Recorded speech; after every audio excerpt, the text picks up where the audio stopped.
people talking about this Academia Extravaganza thing earlier. Wonder what that is. Maybe there'll be fun things to do there. Let's go to the Academia and have a look for ourselves. What is the best?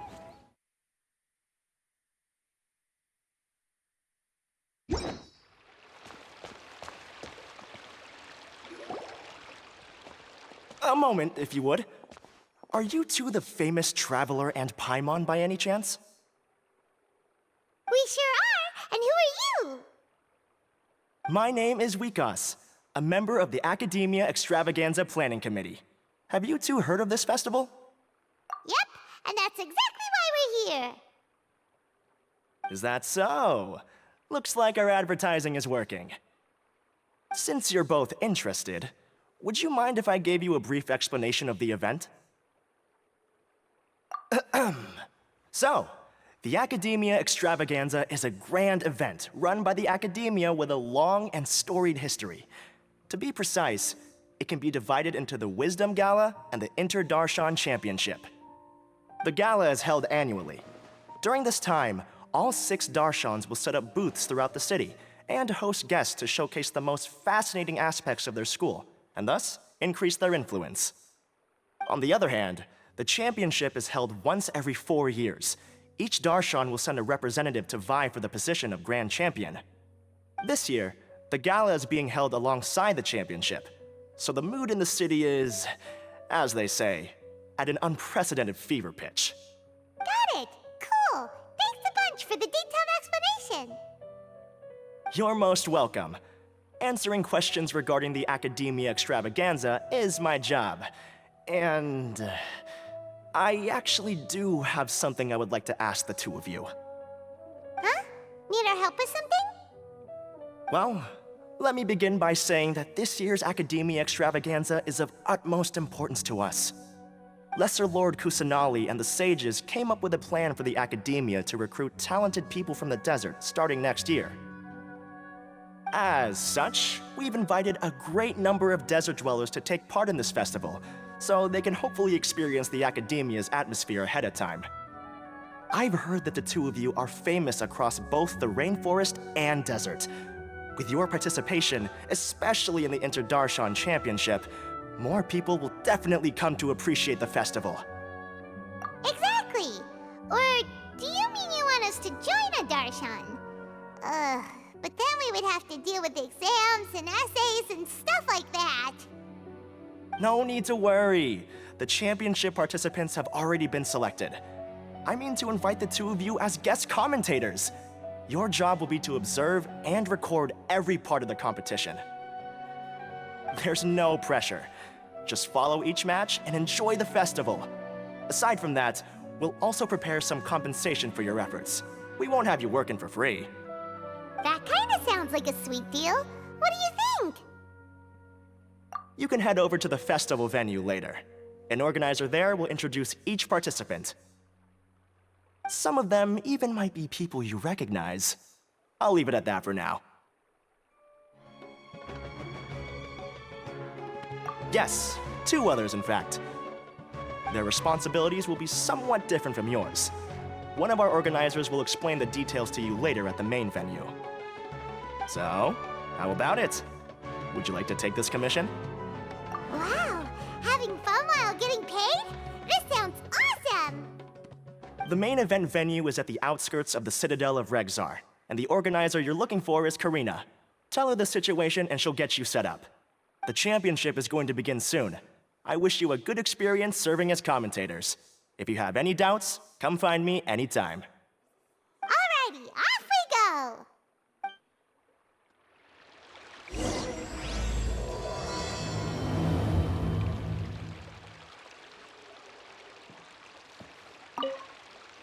Is there anything else I can help you with?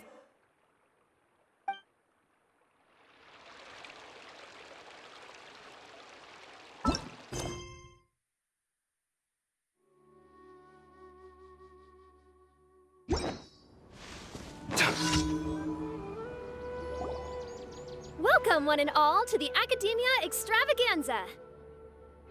Now then, allow me to reveal the prizes for this iteration of the Interdarshan Championship. Fabulous monetary rewards, research funds, a limited edition Genius Invocation TCG card, and the right to wear the Diadem of Knowledge. I believe that I need not elaborate as to how this is a symbol of great honor. She should be Karina, right? Looks like she's in the middle of something. Let's wait till she's less busy, then go introduce ourselves. The Diadem of Knowledge. What a perfect work of art.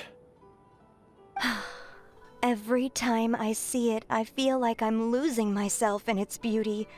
The one who proves fit to wear it must be a rare genius indeed.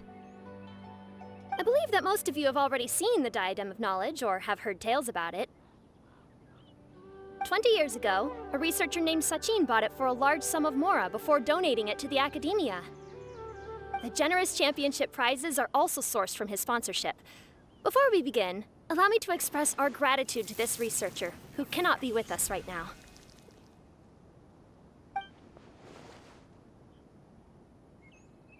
Things can only get worse.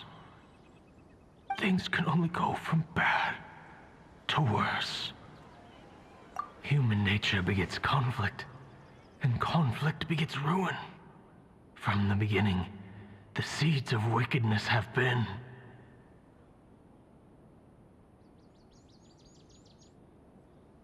Hey, stop spacing out! Paimon called out to you, but you didn't respond. You okay? Did you stay up late without telling Paimon? All right. I'm sure we're all more than ready for the championship to begin. Now then, let's invite our 6 Darshan representatives to the stage. Our contestants are... representing Amurta, Tighnari!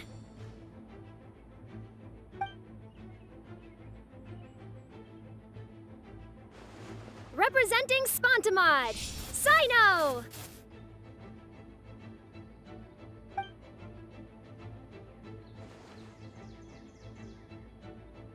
Representing Rtawahist, Layla!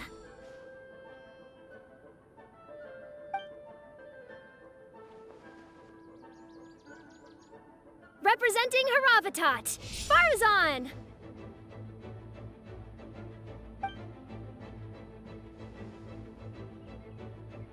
Representing Kshahrewar, Kaveh!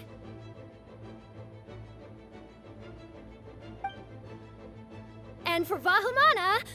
Huh? Is Vahumana's representative not here yet? These introductions are pointless. Let's just get this over with. Wait a sec. Why is he Vahumana's representative? Finally, our final contestant is Vahumana's representative, Hat Guy!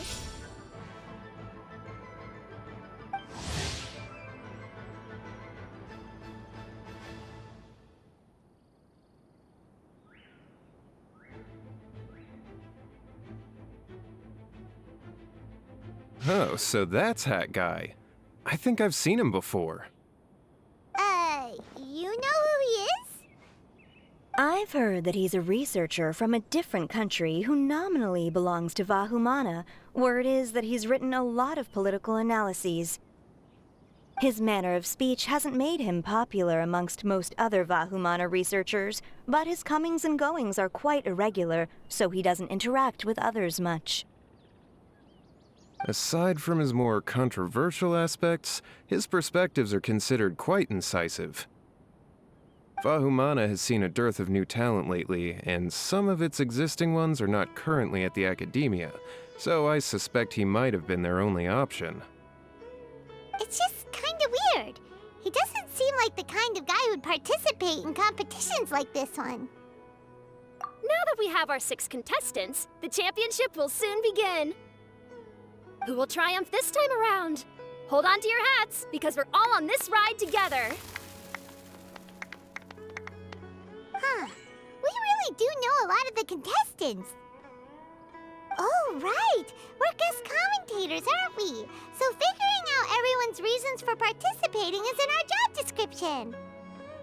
Let's go ask them when we go say hi. Especially him. Paimon's still still thinks it's weird that he's here.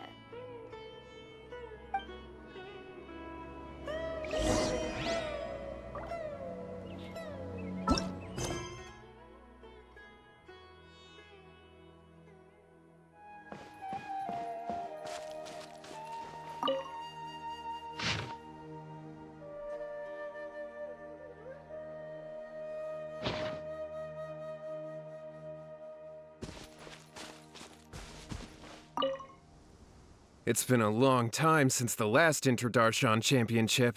How exciting!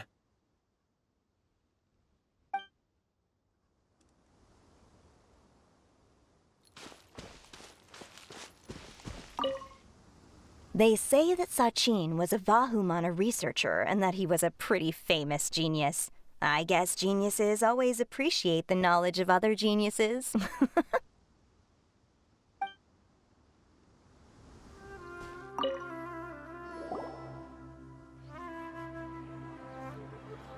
We meet again, you two. Hey, Tighnari!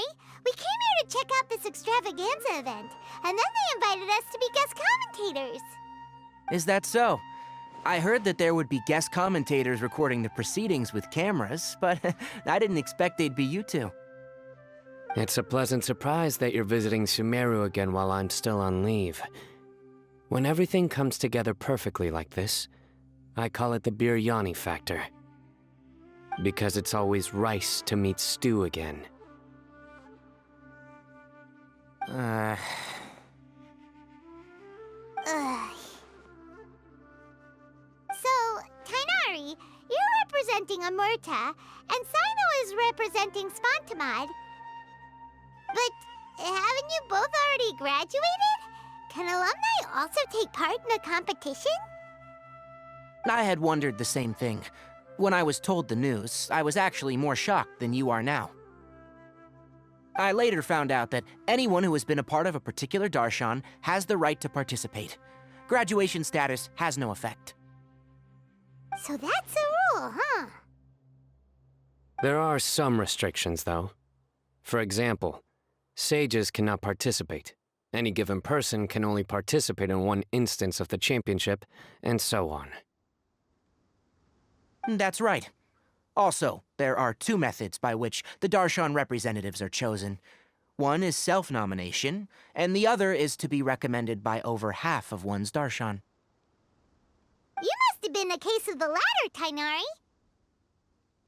I heard that quite a few of your juniors petitioned for your candidacy. Sometimes I wish I could clap a few of them over the head and tell them to spend that time on studying instead. Well, you can, but after some consideration, I realized this could be a good opportunity for me. Next month, we're having a public lecture on ecology at Gandharvaville. If I participate in this event, I might be able to utilize its popularity to promote the lecture. I'm not that concerned about becoming the champion, unlike someone here. Yes, I'm using the last of my leave for this.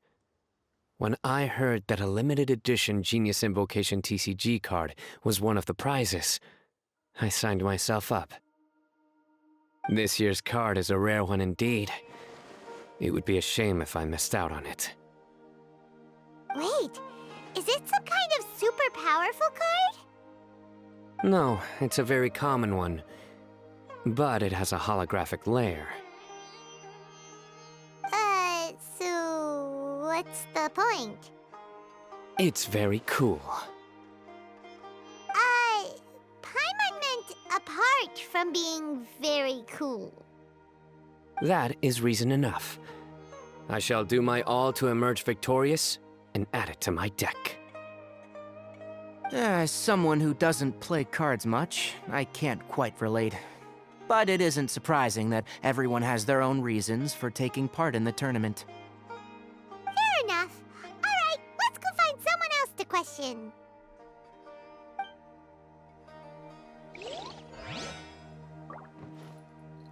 I'm surprised you were willing to come to Sumeru City at all. Well, the atmosphere at the Academia has improved immensely since Azar and his ilk were deposed. Master has been busy recently, so he hasn't had the time to instruct me or try to convince me to return to the academia. So I've been occasionally visiting the city these days. Trade and business are in greater abundance here, so it's much easier to acquire necessary research equipment. I must get that limited edition card. Everyone? It doesn't seem that Sumeru City has changed too much. Kaveh!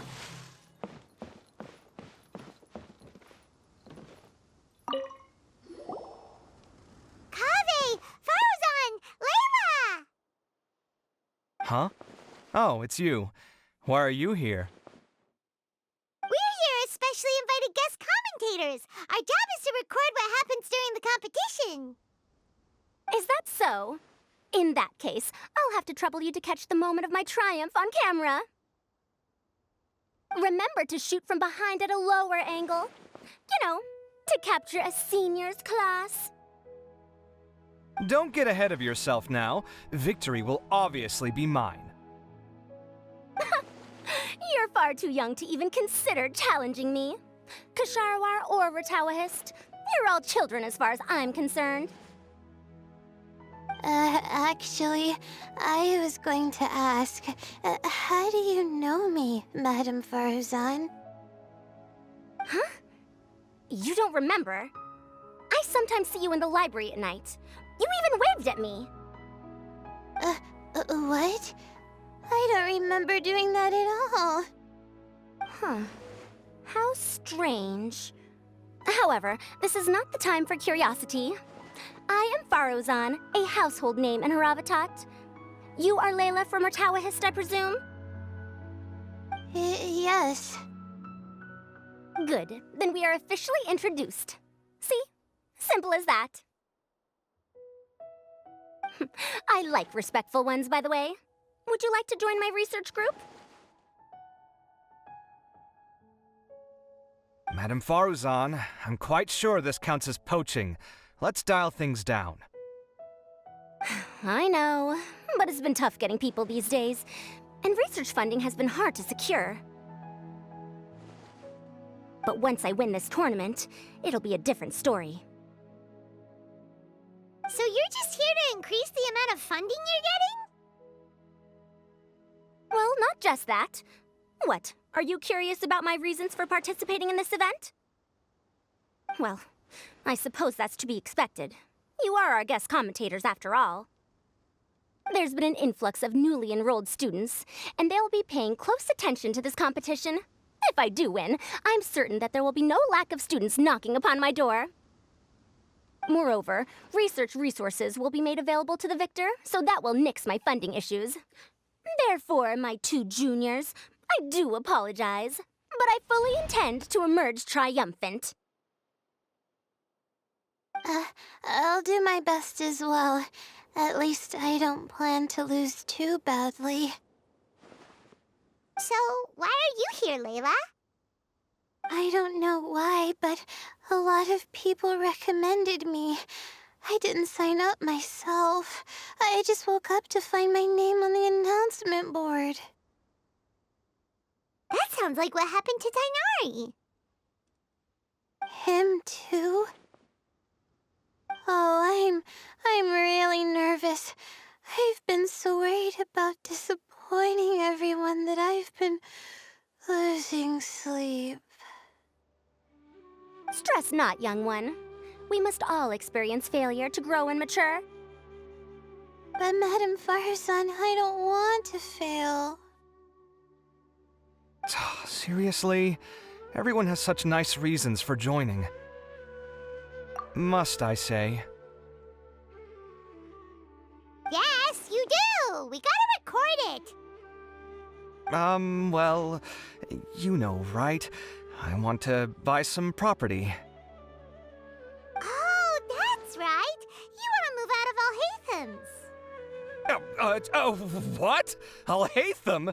What about him? This has nothing to do with him. Oh, right. Sorry, Paimon has no idea what she was talking about.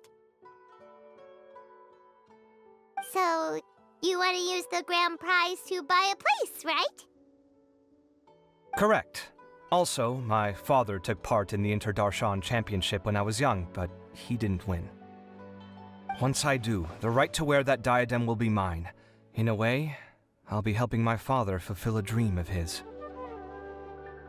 That's not a bad reason at all. You have ambition, youngster. Although your chances with me here aren't great, I believe your father would be most proud if the diadem of knowledge were bestowed upon you. Not that he'll have the chance to celebrate. My father passed away many years ago. They say he ran into quicksand while traveling in the desert. For you to have experienced such a thing, that must have been tough for you. It's all in the past now, and life goes on, doesn't it? Let's change topics. I don't want to bring the mood down. All right. Earlier, you said that you want to use the prize Mora to purchase a home. Where do you live now? Do you live alone? Well... I also heard you mention Alhaitham just a moment ago. Isn't he also from Haravatat? Are you two hiding something from me? No, of course not! Why would you think that? Paimon's definitely not involved either. We're gonna go interview other contestants now. Bye!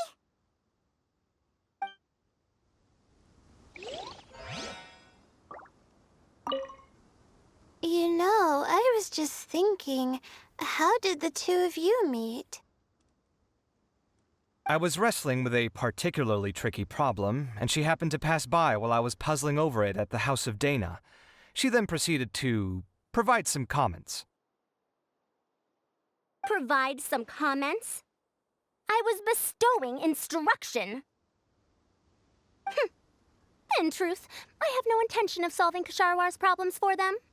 But I decided that this youngster seemed to have a decent attitude, and so we had a good chat. But ultimately, I am a Haravatat scholar, so please come to me with questions about linguistics next time.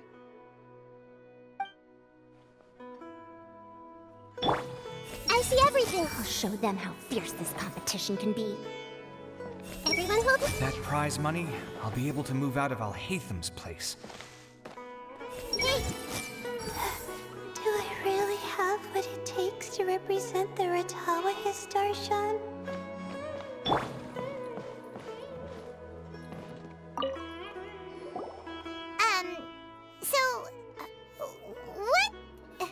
What are you...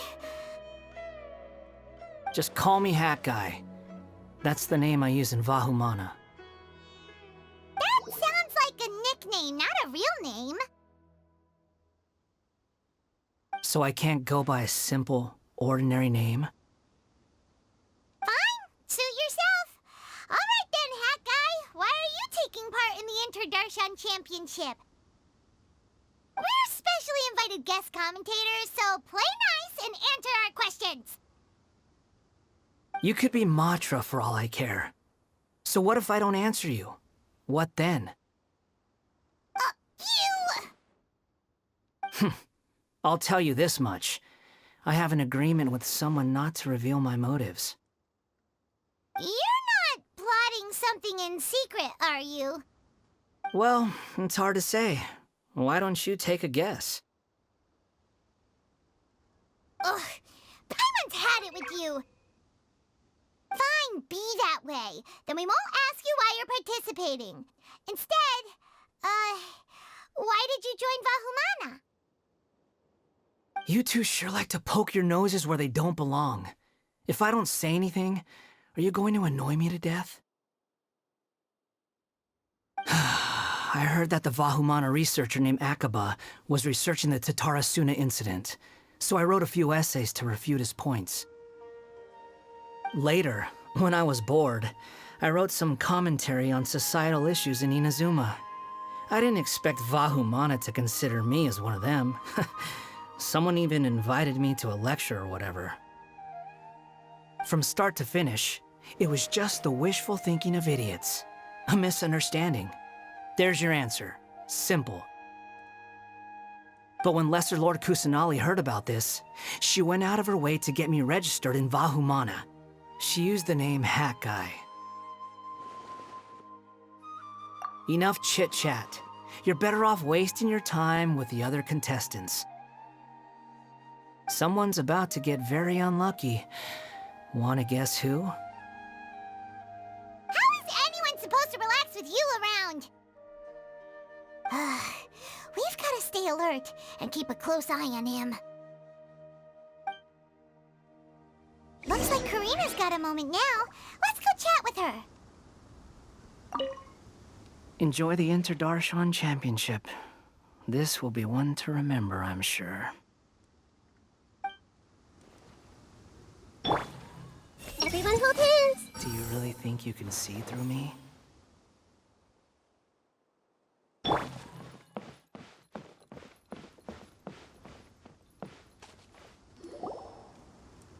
You must be the guest commentators Vikas invited. I've heard about you. I saw you two having quite the lively conversation, so I thought it would be best to wait. Are you two free right now? We were actually looking for you, too. Excellent. Then please allow me to explain your job responsibilities in detail. First, please take these two things. The first item is a custom camera from the Academia. Please use it to record the competition as it unfolds. The second is an event-specific locator that will flag all participants' locations. It will also sound when one of them completes an objective. Wow! What a convenient little thing! Aside from you two, there are two other commentators. However, they will remain by the commentators area and will not be following the contestants in real time. Speaking of which, you probably know them. Alhaitham and Nilou. Oh, it's them! We have to go over and say hi later. Well, don't let me keep you, unless you have any questions for me. Why do you ask? Really? I didn't see any such person. Could I ask when you saw him? Strange. I was on stage the entire time, and I didn't see anyone come up. Paimon didn't see anyone either. Perhaps you're mistaken. However, if you have any leads on that matter, you can talk to me at any time. Hey, Traveler. Paimon. Long time no see. Dehya! Candace! You two are here as well! Ah, so they're two friends of yours. In that case, I'll take my leave. May you all have a wonderful time during the extravaganza. The Academia sent us both invitations, so Dehya suggested that we come together. The villagers were also encouraging me to travel outside the village. I couldn't find it in myself to turn them down. We're here now, so no point dwelling on that. Even though this extravaganza isn't a holiday or anything, it's still a big deal here in Sumeru. Merchants from all over will set up shop. There'll be tons of stuff to eat, use, and wear, more than you can count. I'm already set on helping you buy 2 new outfits. I mean, who wears the same thing at work and home anyway? I'm looking forward to it. Just being able to relax and wander the streets freely has already made my day. So, Traveler, Paimon, you two want to come with? We'd love to, but we've got work to do right now. Aw, that's a shame. Let's hang out together when you're free then. Sure! In that case, Candace and I'll head out first. Good clothing and fabrics are very much in demand. If you snooze, you lose. Oh, right. We should also get some accessories. No need to rush. I think we'll have a better time if we take things slow. See you two later. Feel free to come find us whenever you have the time. Paimon didn't think that Candace and Dehya would come. Hanging out with them sounds like a great time. still. Looks like the competition's starting soon. Let's go over to where Alhaitham is and see what's going on.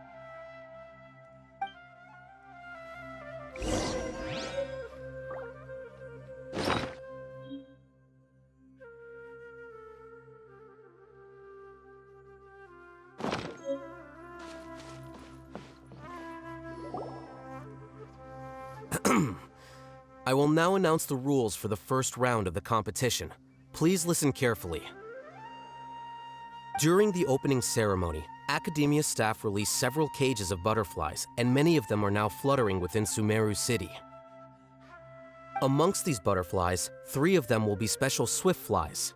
They have a different appearance and also fly a little faster. Your objective this round is to find a swift fly and bring it to me. 3 points will be awarded to the first participant to return, 2 to the second, and 1 point to the third. That is all for the first round. Should you require clarification on anything, please ask any of the other staff. Alhaitham's all business all the time, huh? That said, how did he get picked to be a commentator? Paimon's kinda curious. Finding 3 specific butterflies in a place as large as Sumeru City sounds rather improbable. If these swift flies behave anything like regular butterflies... I'm off. It will take some time to search every corner of Sumeru City. Huh? You're going just like that? A champion walks the road to victory. My dear Kshahrewar Jr., I have a plan. How about some cooperation between you and me? Cooperation? Looks like everyone's got their own plans for this, Tuffy. We're supposed to go on stage next, right? Let's wait and see everyone's reactions first. Huh? Wait a minute. Look, he seems to be observing the other contestants just like we are.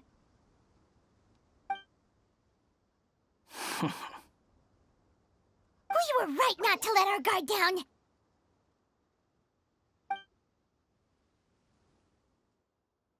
Do you remember those things we made previously? Huh? You mean... It's time for them to shine. It looks like Faruzan and Kaveh have some secret plan. Oh, hello there. Madam Faruzan and I are discussing how... Shh! Hush now! The walls have ears around here. We should keep it a secret for now, but you'll find out what we have in store soon enough. Come now, let's go, before the others act. All right, there's no time to lose. We're off to make our preparations. See you later.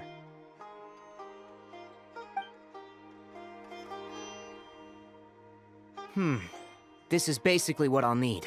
Do you think you'll have any difficulties? I have most of the reagents with me, and I can buy the rest. Kale, you're here too! Tighnari, you have a master plan ready? My hypothesis is that the swift fly's morphological variations won't significantly affect their fundamental nature. So I'm planning on using this to lure them out. Of course, I could be wrong. Every mutation opens the door to new possibilities, especially when they are artificially introduced. Details will have to wait until after the post-experimental analysis.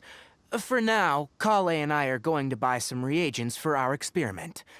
All right, well, see you later. Okay, see ya!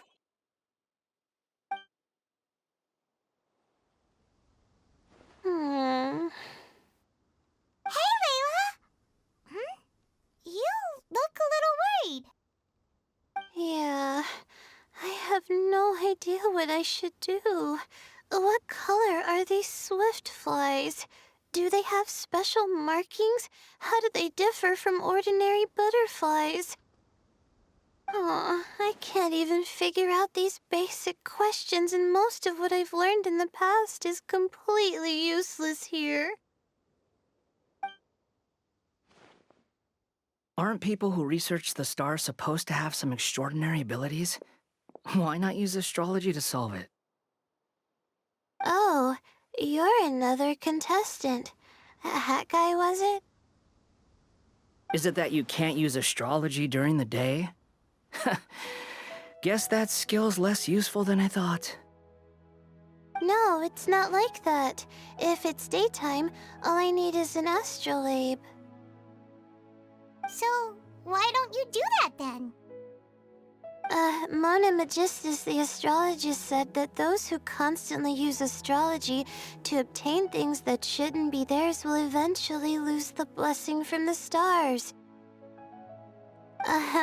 It's just something I read in an academic publication. I really love to read Mona's essays. You're overthinking it. Power is just a tool. It just seems to me that you don't have the resolve to win this. Well, suit yourself. Wallow in your immature ideals if you like. Hey! Seriously? Just walking off after saying a bunch of mean stuff like that? Did I say something wrong just now? Thank you so much. I've made up my mind not to use astrology for this. I think I'll just try my luck in the city. To be honest, I've always been pretty good at observation, and if I'm fortunate, I might be able to find that special butterfly species. Lord Cyno seems to have found a swiftfly. Come on, let's go check it out. Really? Where? The butterfly flew up high, and he's chasing it now. Oh, no time to lose. Let's go see. As expected of Cyno. Actually, shouldn't you two go have a look as well? The moment when he catches the butterfly will likely be one worth recording after all. I'll head into the city shortly to start my own search. I'll see you later. Alright, in that case, let's go see Cyno first, and then we can check on what everyone else is up to.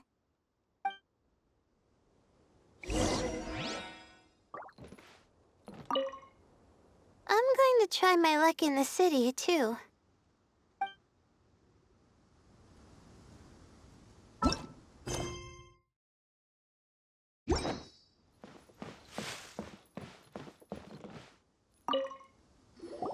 I didn't expect that you would be invited as well. Neither did we. By the way, how did you get picked, Alhaitham? There were several factors, but primarily the recommendation of the sages. I suppose they assumed that I'd have the free time for this job after resigning as acting Grand Sage. That said, they'd probably claim that my calm demeanor would help maintain fairness in the competition. Sounds like you've got a lot on your plate. Not really. The job itself is quite simple and effortless.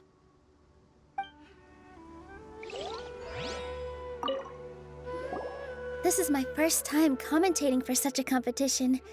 I'm feeling kinda nervous. Nilou, how did you get picked to be a guest commentator? The staff said that spectators would be less inclined to come if the contestants and commentators were all from the academia. I don't quite understand it, but I'm happy that we're able to all meet again.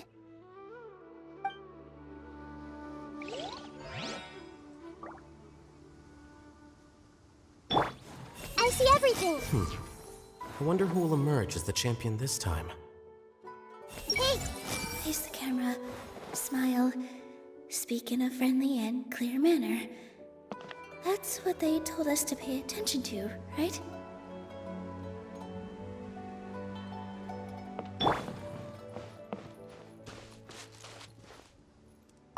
The other contestants are all wearing tracking devices, so you can use your locator to find them more easily.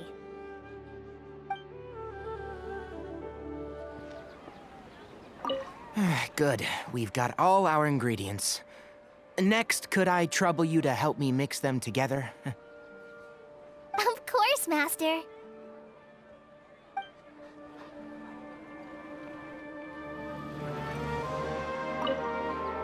Are you sure it's alright to release so many?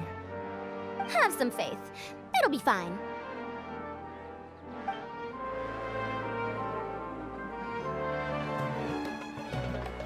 Let me find a good place to...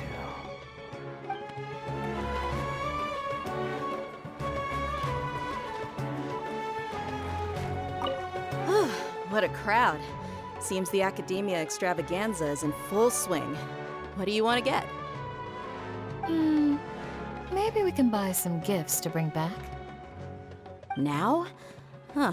I usually get gifts last. Let's go walk around somewhere else first.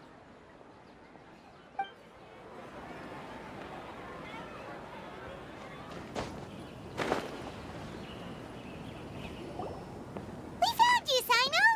Oh, wait. Is that a swiftfly? Stay put. Don't move.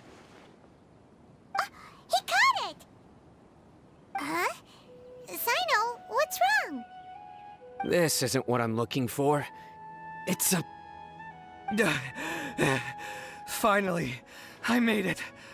I heard that you caught a swiftfly, Cyno. Mind letting me see what it looks like? Hold on. Isn't this the mechanical bait that I released earlier? Why would you catch that instead of a swiftfly? Wait a minute. If we consider this from a different angle, isn't it a good thing that the bait you made was convincing enough to fool even Cyno?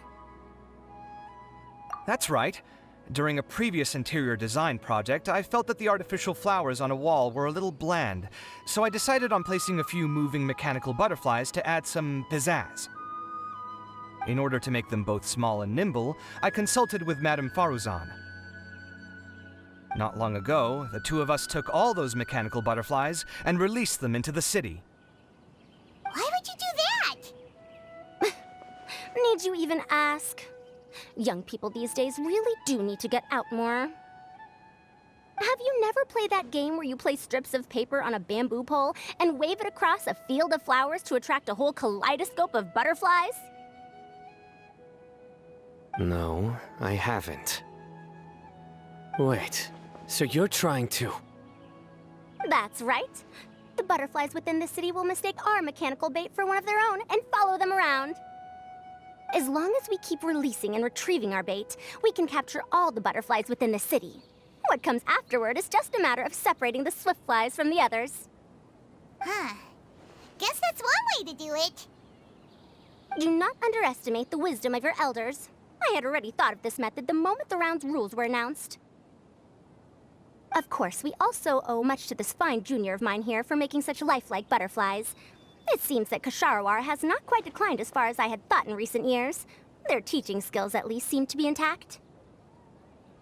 Well, I just stuck to what I do best. The idea was yours. No need to be so polite. Once we capture all these butterflies, we shall split the points for this round. Look, one of them is returning now. Huh? Wait a moment. Are my eyes deceiving me?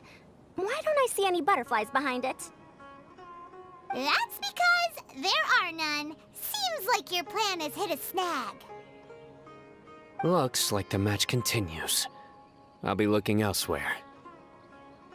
Huh. Strange. Has something else diverted their attention?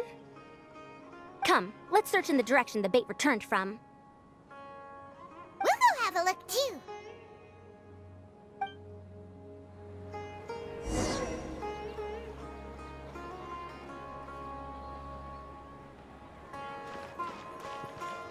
How could it not be real?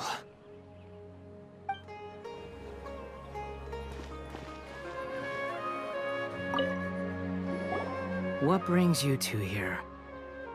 Huh? You're here having coffee? Aren't you supposed to be a contestant? Is there really any need for me to take part while everyone's running around like it's some sort of carnival? Don't worry. I'll get involved once things actually get serious.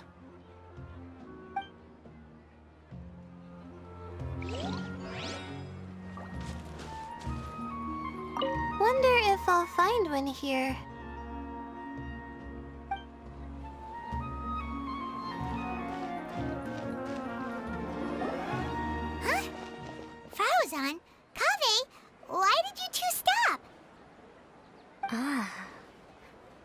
was the Amurta boy. Tighnari! Fascinating, isn't it? The butterflies have all congregated here due to a special incense that I used. I infused it with 3 different types of honey, and the butterflies, following the fragrance, have gathered around me. Oh, butterflies must have really sharp noses then. Wait, do they even have noses? I've never seen one. They do not, in fact, and their vision isn't stellar either. However, they can use their antennae to distinguish between scents, and their olfactory senses are generally quite advanced, allowing them to detect floral fragrances from great distances. Oh, so that's how it is. I had a pet butterfly once. I picked wildflowers and placed them in its box, but it wouldn't eat any. That's normal. Raising butterflies isn't difficult, but there are many things you should take note of. Appropriate temperature, sufficient air, and a spacious environment are examples of such considerations. You must also ensure that the food you've chosen suits their palate. Most importantly, you must curb your curiosity and avoid disturbing them while they rest. Otherwise, they may become stressed. Sorry. I liked to poke at its wings at the time. Humans tend to rear many creatures due to their aesthetic value, but not all are suited to such a process. Caring for living beings is hard work. Impulse alone is insufficient. Some prerequisite knowledge is always required. You sure do know a lot. I have a question too. I bought a scarab not long ago and it hasn't seemed very active. Can you help me figure out why? I'd like to keep a dustbird as a pet. What are some key points I should consider? Is it possible to keep a Rishbalin tiger as a pet? All right, it seems like you all have a great deal of questions. But I am in the middle of the Interdarshan Championship at the moment, so I'm afraid I can't answer them all now. Let me propose an alternative.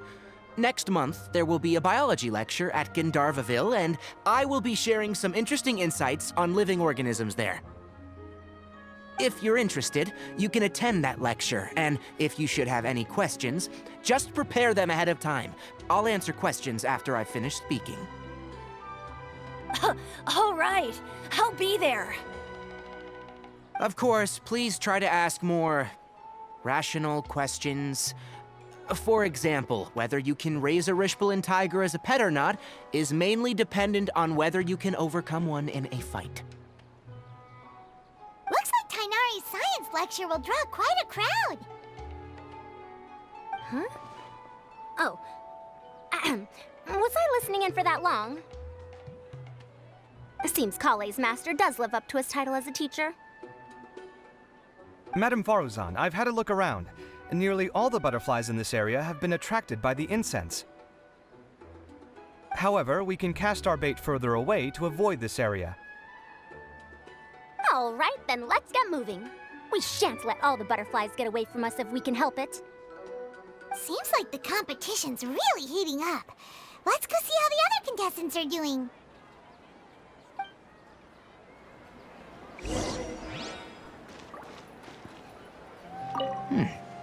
The scent is starting to fade. Seems the wind is stronger than I thought. The incense isn't going to last long.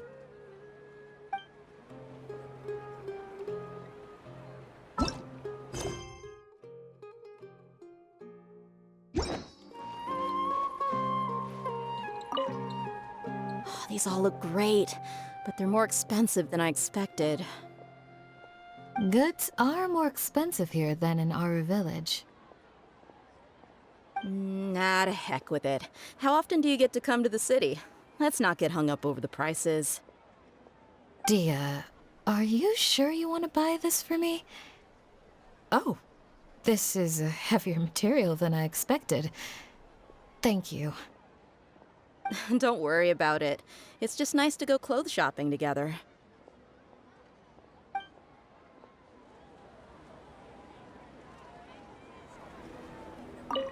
Let's wait here. Whew. Seems my age is catching up with me.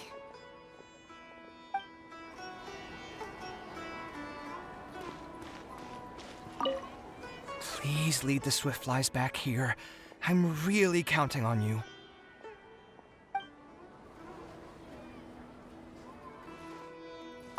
This is taking longer than I thought.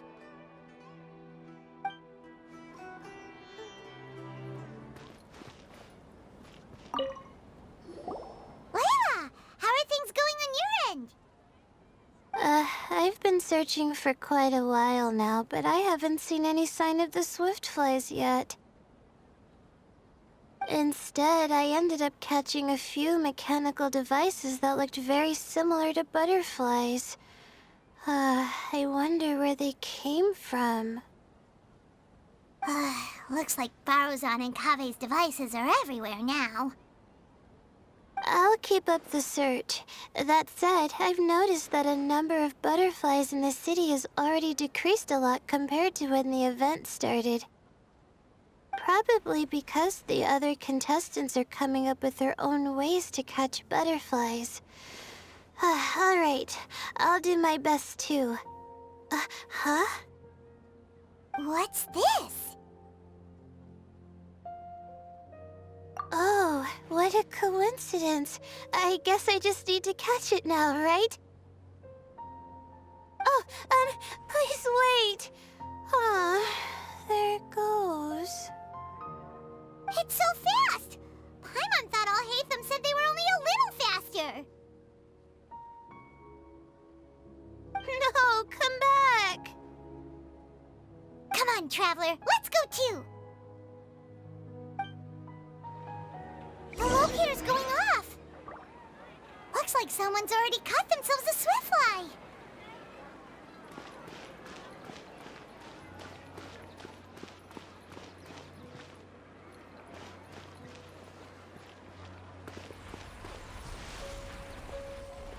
The locator's going off again! So, someone else finished too? That would mean that the one Layla's chasing is the last Swiftfly.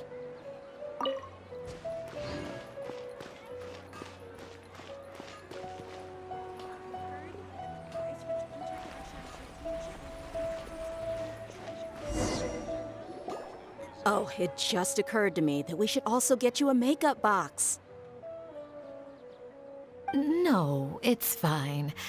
I don't think I'll end up using it.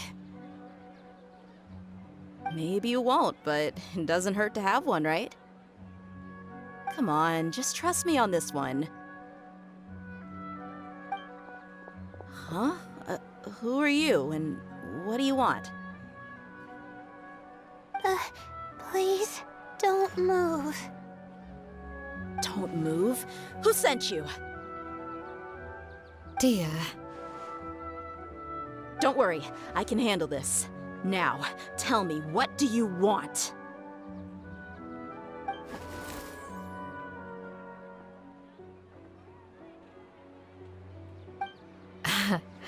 I believe she's looking for this.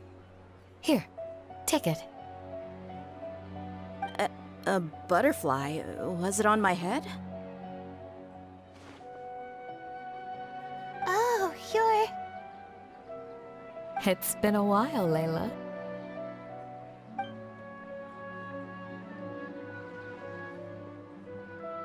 A friend of yours? Oh, so she must be the one you were telling me about. Huh? You two know each other? Oh yeah, it has been some time. The first time I ever woke up after sleepwalking, I somehow found myself in Aru village. Candace was the one who took care of me then. That's right. She didn't look well, so I gave her something to eat. She said a lot of complicated things about astrology, the night sky, the stars. Not sure I understood it all, but it sounded pretty enchanting. Right. Do you still want this butterfly? It seems like you were chasing it all the way here. It's of little use to me, but if you don't want it, I can't release it. Just let her have it. It's no big deal. The Swiftfly was flying so fast, but you were able to catch it like it was nothing, Candace. Oh, it didn't seem that quick, really. I was actually worried that I would injure it. But I'm glad that didn't happen. Anyway, sorry about the butterfly thing. With the way you suddenly came running over like that, I thought you were hired to take us out or something. Huh. On second thought, I guess I've never seen an assassin that looks tired with dark bags around their eyes. Oh, you must be taking part in the championship. Take it from me. Don't let it stop you from getting some rest. I'll do what I can. Thank you. We'll be on our way then. See you later. Alrighty, let's bring the Swiftfly back together with Layla.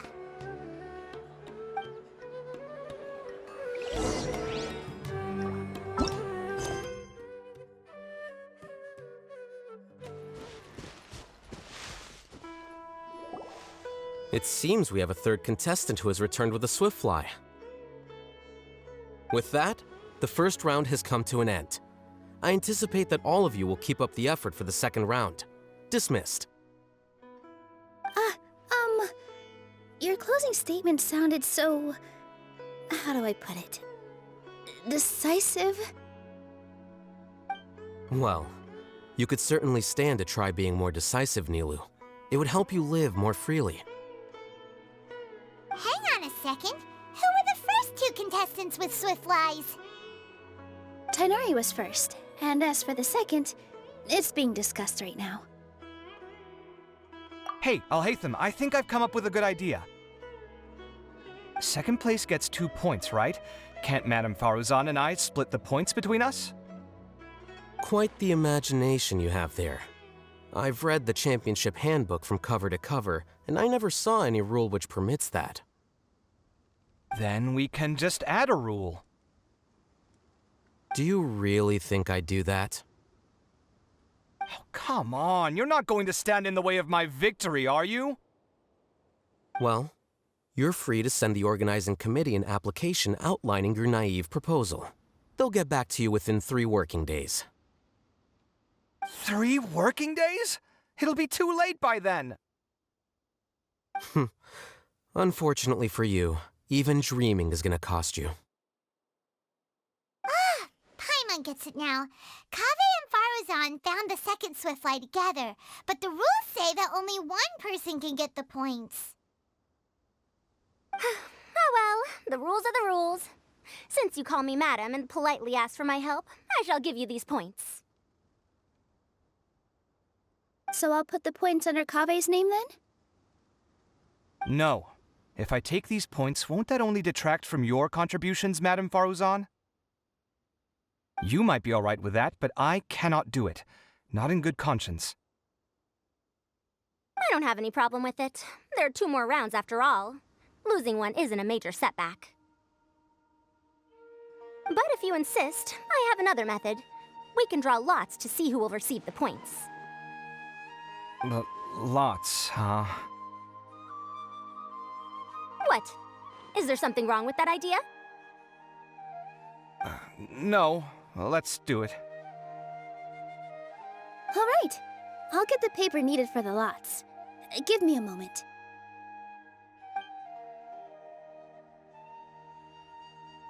Oh, seriously? I'm sorry, but it appears that luck was on my side this time. No, you do deserve it. I'm just lamenting my bad luck. Perhaps that's why my life is rife with troubles. Indeed. It's rare to see anyone with such terrible luck be so willing to decide victory via lots. And what would you know about that? I just... We can save bickering for later. Record the points under Faruzan, and that'll finally bring the first round to a close. The second round will be held in the desert. We'll be moving our commentator stand over to Aru Village. Let's meet up in Aru Village once everything is ready. I'll announce the details of the second round then. Till then, you have some free time. I'm off the clock at this point, so it's farewell for now. Wait, Alhaitham!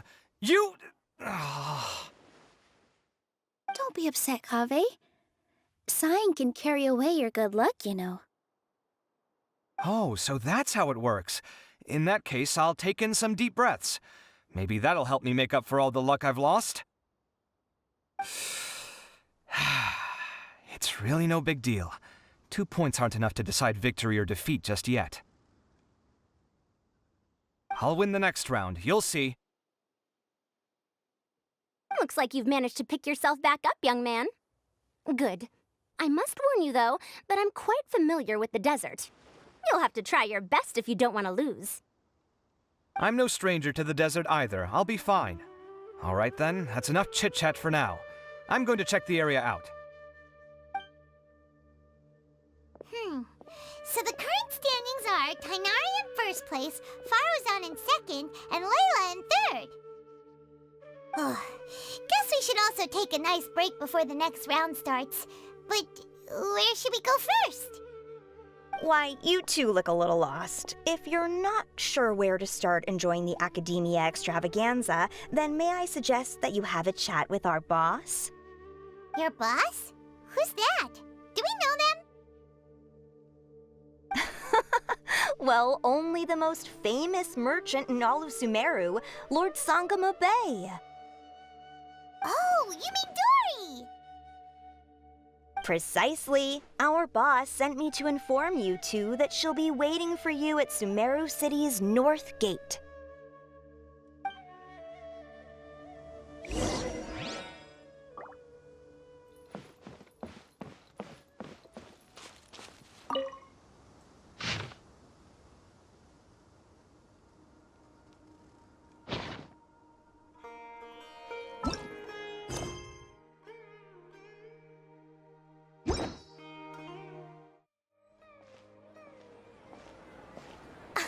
Oh, well, if it isn't the Traveler in Paimon. Hey, Dori! Are you here to attend the Academia Extravaganza too? Of course! People are practically flocking to Sumeru City. You couldn't ask for a better opportunity to do business. This is one of the entrances into the city, and it's very close to the Wisdom Gala booths. There'll be an endless stream of customers. I can already hear the Mora going clink, clink, clink as they fill my coin pouch. Well, is there anything you'd like to purchase? We've got everything you need and deals that can't be beat. Well, do you have anything to eat? Oh, wait, we're celebrating the extravaganza and you're only thinking of eating... I mean, of course, we've got lots of things to eat. That said, I recommend that you also consider some of the great bargains we have going on. The Wisdom Gala is about to begin, and once it starts, each of the Darshans will prepare a small challenge for everyone. And just between us, I have some super booster supplements for sale. Eat just one to boost both your strength and dexterity for a short time, allowing you to overcome any challenge. No thanks, we'll pass. These little challenges are gonna be a cinch for the two of us. Just you watch. Anyway, Paimon just wants something to eat, please. If you don't have any food, then we'll just go somewhere else. All right. Mora is Mora, after all. Oh, what would you like to eat? Well, Paimon's pretty hungry right now. Do you have any touching? Let me see.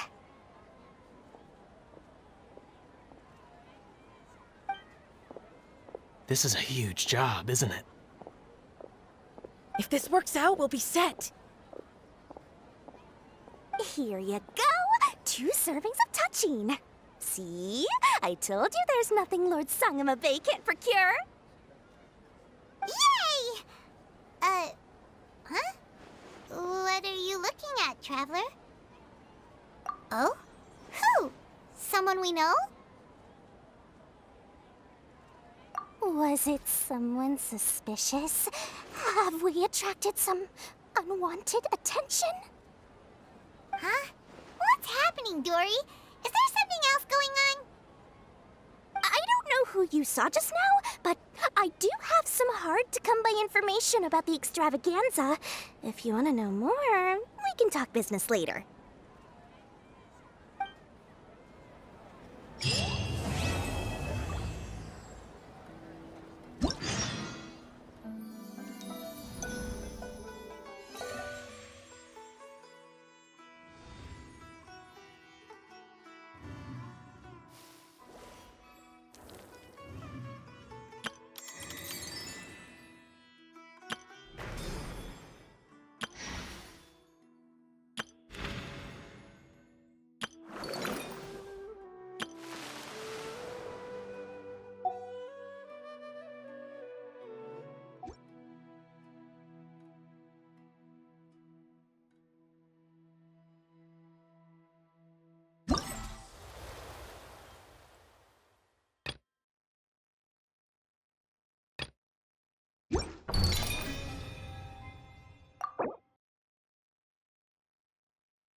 Is it me, or are the bags under your eyes even darker than during the last round? Are you alright? Thanks for the concern, Kaveh. I just haven't been sleeping well lately. Even though I try to fall asleep, I can't get the championship out of my head. And before I know it, it's morning again. I know the feeling. That happens to me too when I'm agonizing over my blueprints. Do you have any tips for dealing with that? To be honest with you, no. You could say there are many things that don't have a quick fix and can only be endured. I suppose you can think of it as something akin to an illness. Sometimes there's no effective cure, so you just have to let things run their course. I don't know what's stressing you out, but I can feel all the anxiety and pressure coming from you. The next round's about to start, so chin up and do your best. Oh, okay. You do your best too. Looks like everyone's here. I will now explain the second round to you all. There are 3 ley line disruptors buried in the area around Aru village. These devices can imitate the effects of ley line disruption and will constantly interfere with the environment. Your goal is to shut them down. The first 3 who manage to finish this task will be awarded 4, 3, and 2 points accordingly. Note that each person may only bring a set amount of food and water with them, and that leaving the designated competition zone will result in disqualification. Well, what do you think? Want to team up again? I shall consider letting you have the points on account of what happened in the previous round. That's all right. I've been here many times, and in any case, machines are one of my specialties. I doubt this will be particularly difficult. It's good to see such confidence in a youngster like yourself. I also happen to be well acquainted with this place. Let's see who will find these devices first. But aside from us, you should remember that there's a favorite for Champion. We must be careful of him. A favorite to win? Who is it? Shh! Not so loud. I mean that boy, Tighnari. He took first place in the previous round, and if he does so again this time, we may as well declare this competition over. I heard that you solved the Avidya Forest's leyline effluence problem with him not long ago. Since this round involves resolving a machine-simulated leyline disruption, it should be a simple matter for him.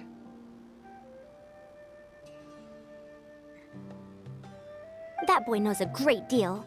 Perhaps he might yet follow the trail of some desert creature to the devices. That's true. It does look like his odds of winning are pretty high. He already has Kaveh, who is an excellent pupil. If he were to win this round as well, then wouldn't we just be letting him have all the fun? As his senior, it's my solemn duty to prevent such an inequitable arrangement from happening. I'm off.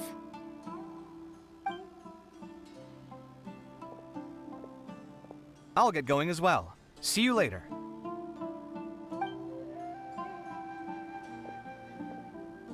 How are you feeling?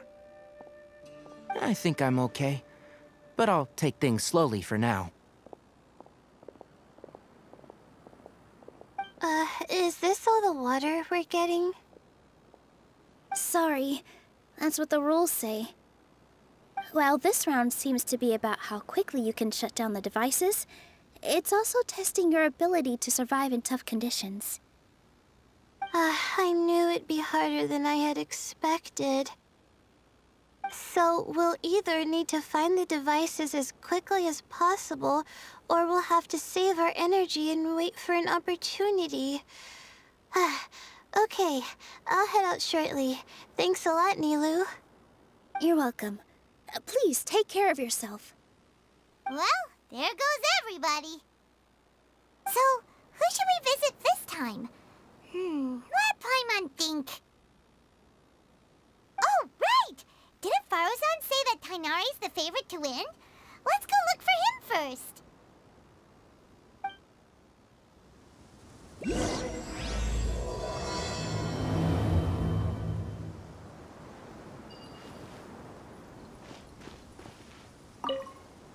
Now that the round's begun, who do you think will win, Alhaitham?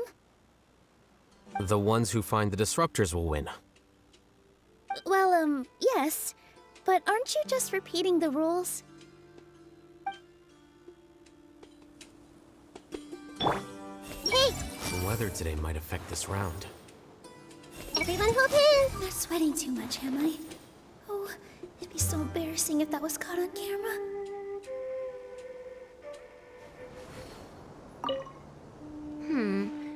Let me see. Where would they put one of these disruptors?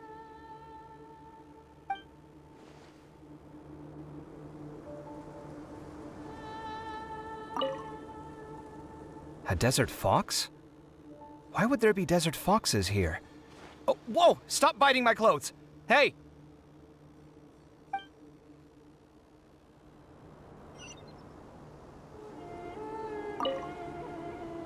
The sun is especially intense today. I hope Tighnari will be alright. Probably not. I should go check on him.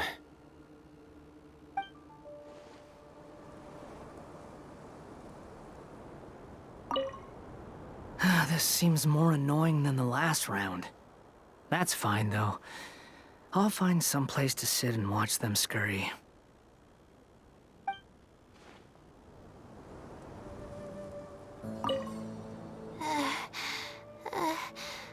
I feel a little faint.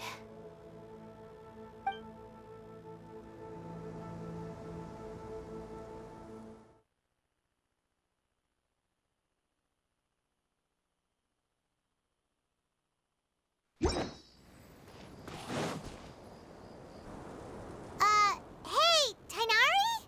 Tighnari! Huh? Weird. The locator says that he should be around here somewhere. Tighnari! Can you hear us?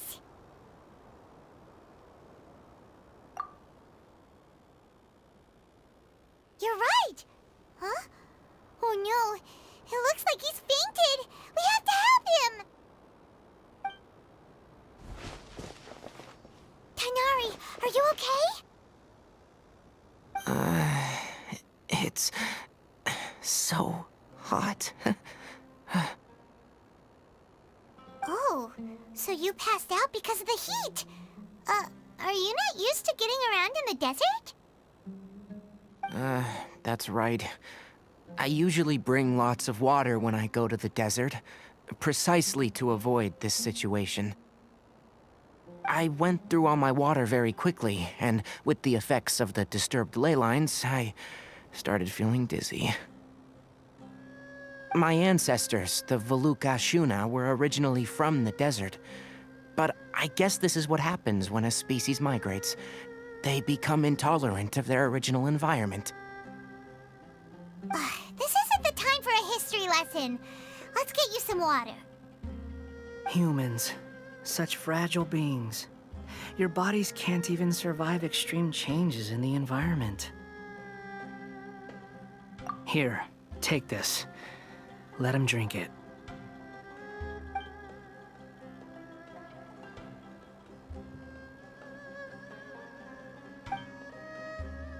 Are you serious? This had better be just normal water. Hey! You're leaving already? Paimon really doesn't get that guy. What's he up to? Anyway, let's focus on helping Tighnari drink some water first.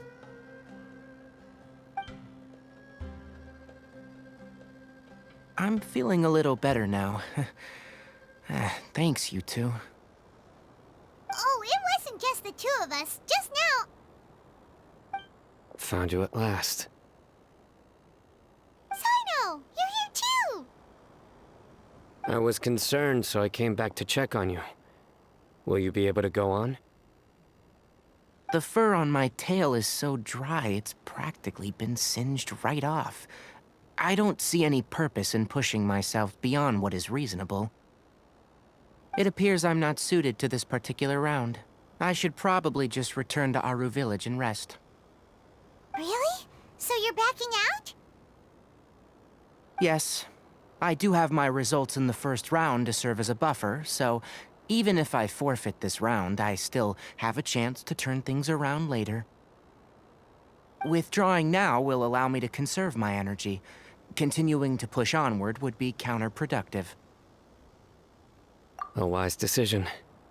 Let's get you back to Aru village. It's fine. I can make it back on my own. Oh, stop trying to be so polite. Come on, we'll help you back to Aru village.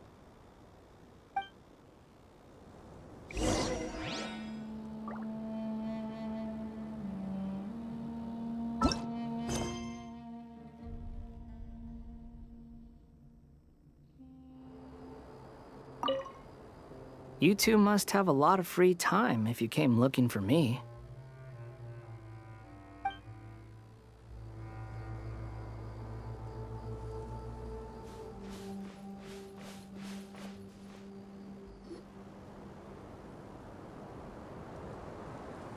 How are you feeling now, Tighnari? Do you want to rest some more? There's some shade here, so we can stop for a while. All right. Let's do that.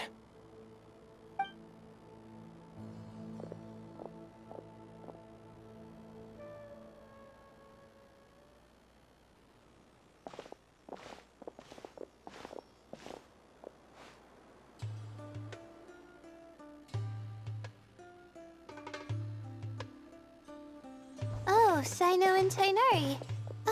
And you've got the Traveler and Paimon with you. Oh, hey, Layla! Yeah, the sun was too strong, so I decided to take cover here for a while. What about you? Are you all done already? Unfortunately not.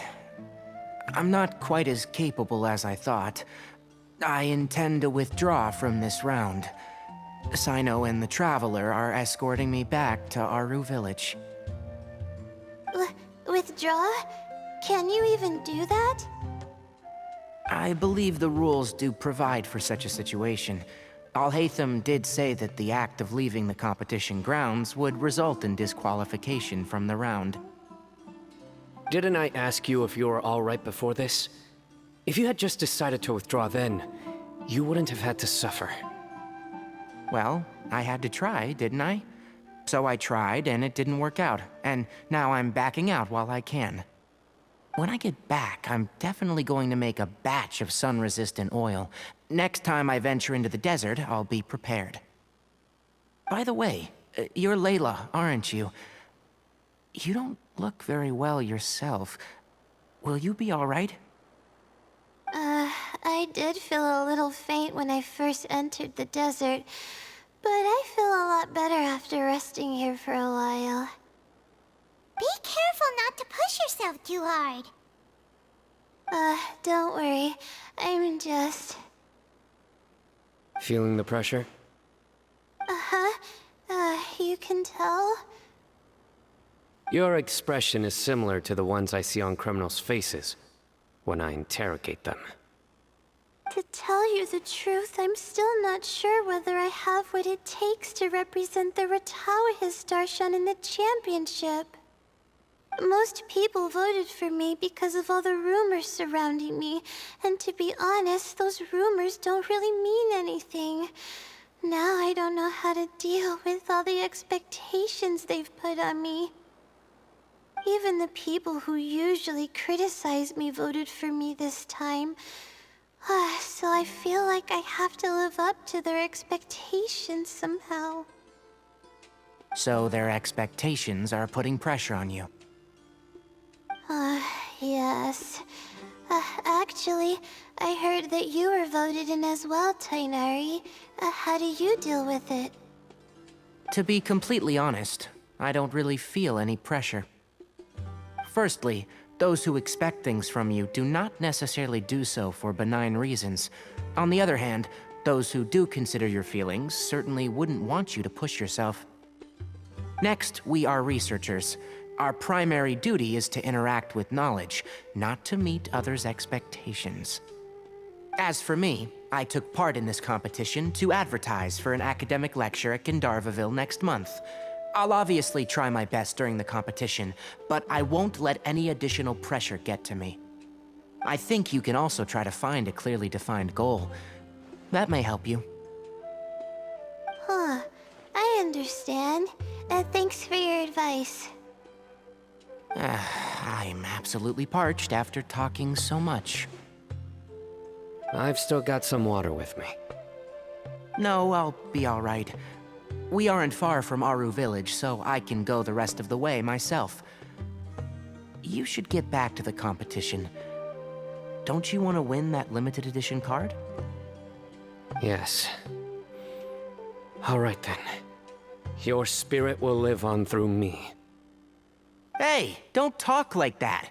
I'm not dead, Cyno. Everyone, I'll be heading back now. See you after the round ends.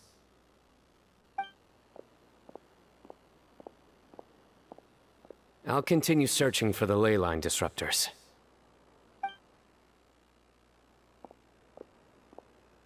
Are you feeling better now, Layla?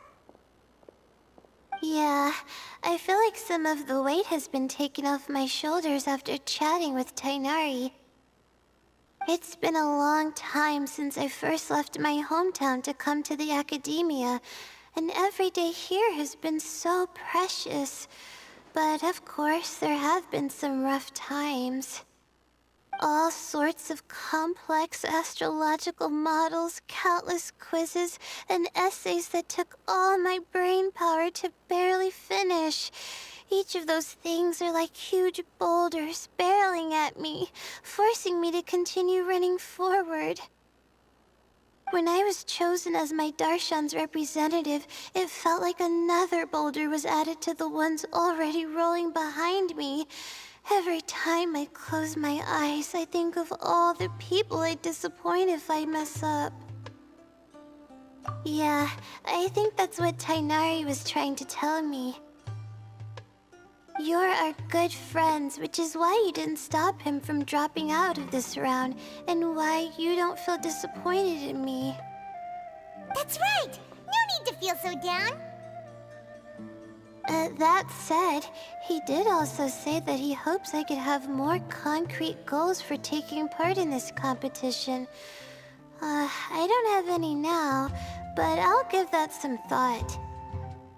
Anyway, I won't take up any more of your time. you still have to record the other contestants' progress, don't you? Perhaps they've had some breakthroughs while we've been chatting. True. We should go look for the others. Now, who's left? Tighnari's dropped out for the round, and we just saw Cyno. You could go see how Madame Faruzan's doing. I've heard that she's quite knowledgeable about the desert, so she's probably made some progress by now. Okay, let's go look for Faruzan.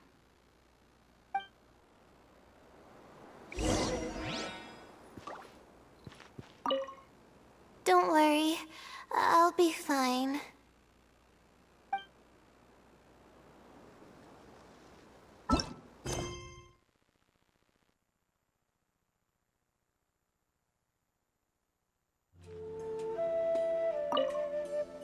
I didn't expect Tighnari to drop out.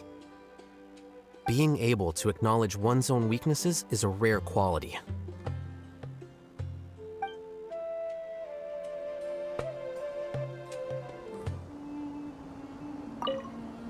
I will never give up. How did the rest go? Oh, right. I will never give up. My will is my greatest weapon.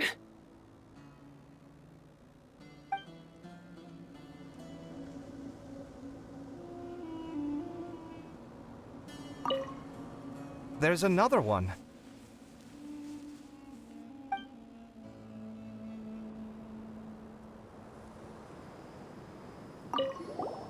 Looks like someone's taking it easy. You should be thrilled that I have nothing to do. Otherwise, that means someone's in for a very, very bad day. But if you don't get any points this round, you won't have a shot at winning. It's not like I care about winning or clout. Really, the real prize for me is watching all these people fight over something so useless. Oh, you reminded me of something. There shouldn't be any more incidents after this round. If you'll excuse me, I have somewhere to be.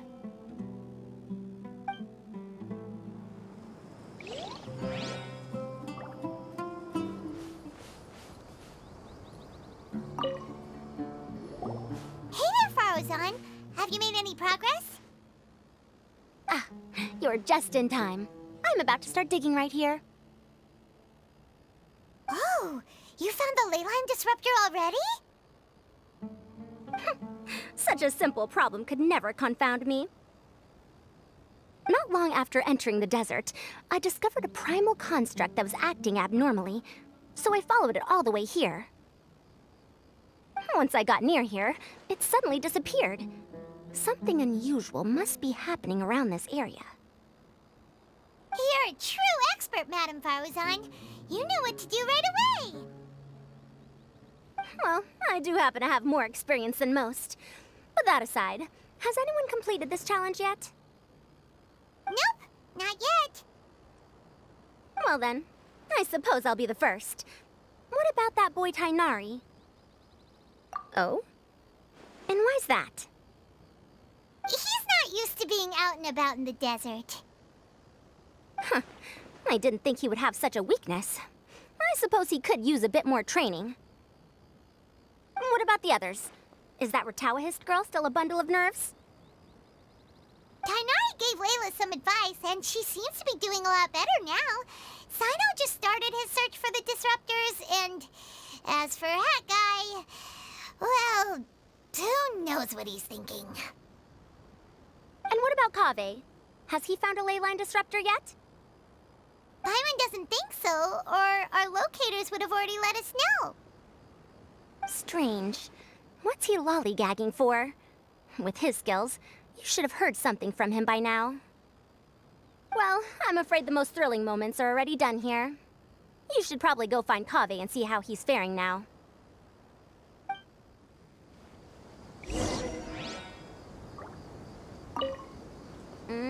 Here it comes. I think I'm about to strike gold.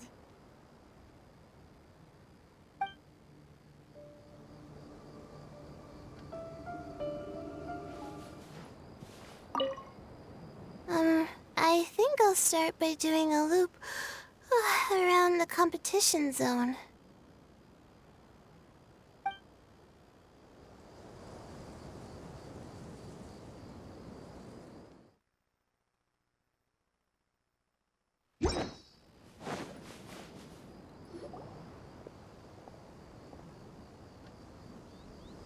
Come on, stop following me! I already gave you all the food I had on me.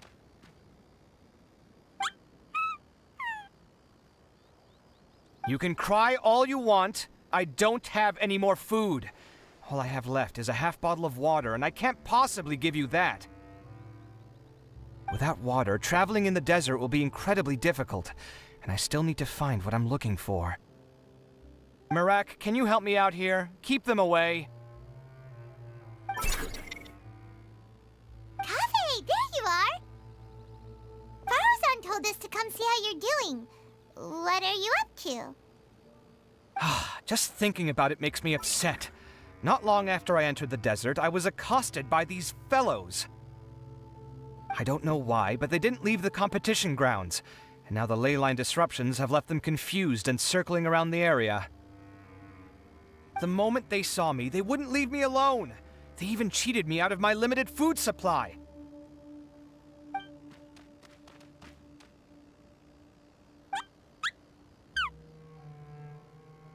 Hey, didn't I ask you to keep them away? Kaveh, is this flying metal thingy yours? That's right. This is my toolbox, Mirak. Your toolbox? Huh. It seems pretty fancy. Hey there! Can you understand us?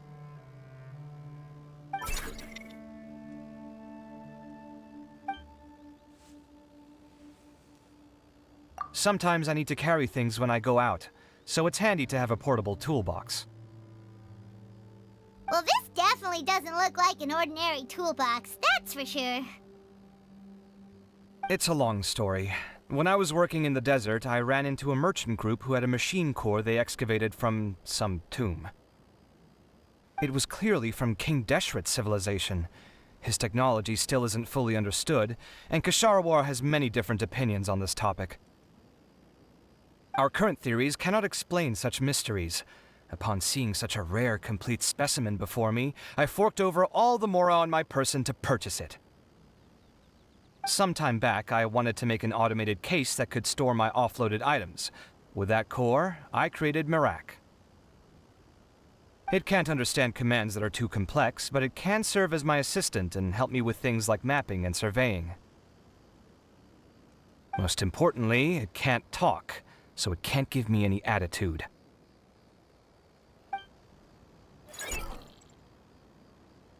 Oh, yes. Thanks for helping hide the fact that I live at Alhaitham's place earlier. Sorry. I hope this season of my life ends soon, so I can get things back on track. Things just started going downhill at some point. Maybe it all started when my mom remarried and left for Fontaine. Or maybe it all started when I spoke to Alhaitham in the library. Or maybe it's because constructing the Palace of Alcazar's burned through my funds. I'm still paying off the debt from that one. Oh, when's this going to end?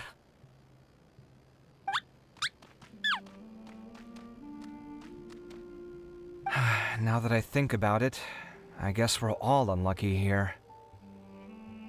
It's not like any of you asked to be trapped in a ley line disruption.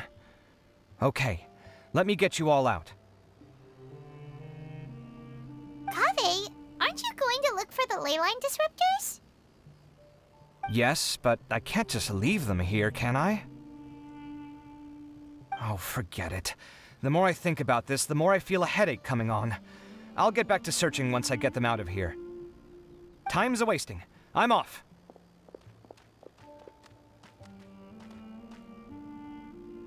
Kaveh looks like he's conflicted. He really wants to win, but he can't ignore those he wants to help.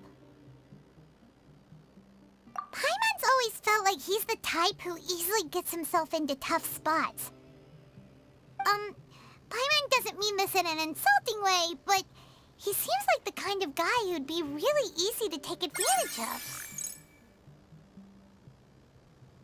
Whoa! Someone's done already! Right? Wonder who it is. Let's go back and ask Alhaitham. Paimon also wants to know. Let's go back and ask Alhaitham.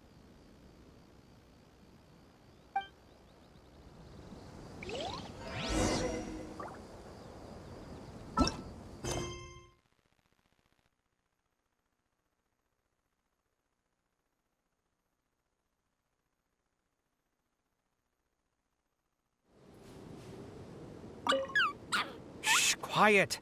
I'm currently trying to find a way out of here.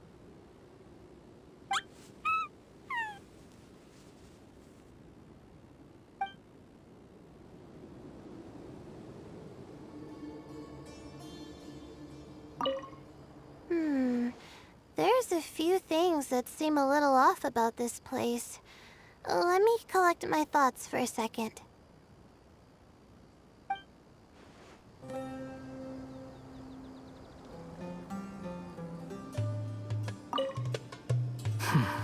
I see. 20 years ago.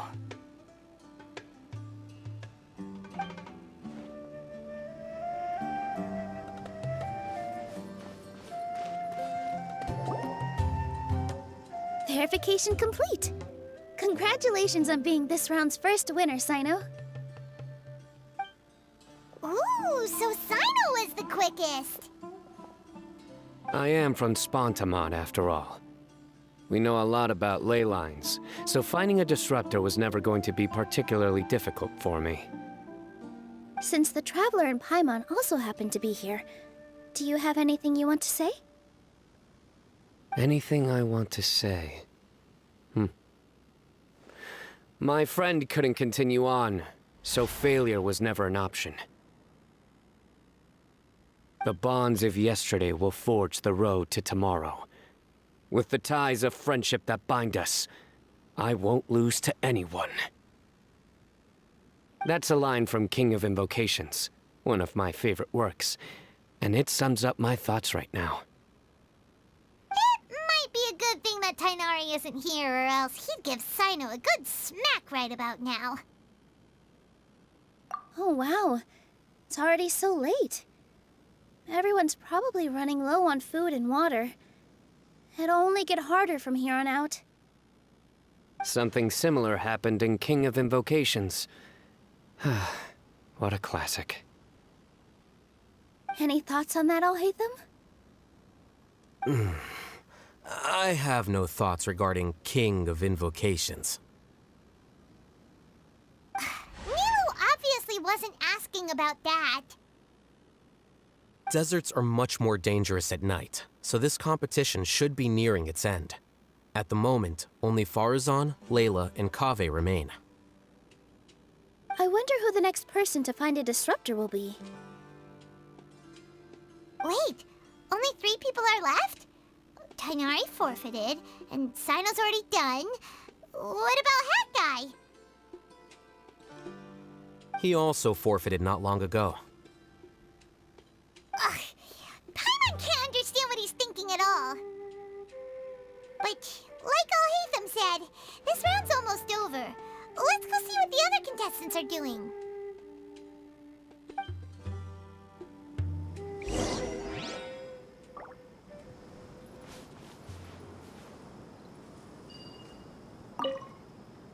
Things are really heating up now. You can feel the contestants' passion too, can't you, Alhaitham? Compared to the abstraction of human emotions, the desert heat is easier to intuit. Tighnari made the right decision to forfeit.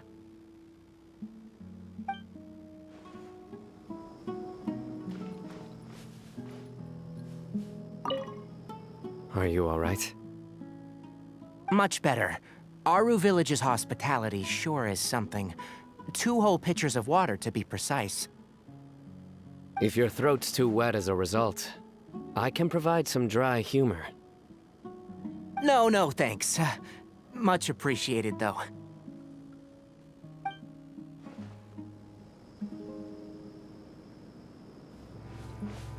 How weird. The locator says that Madame Faruzan's nearby, but where?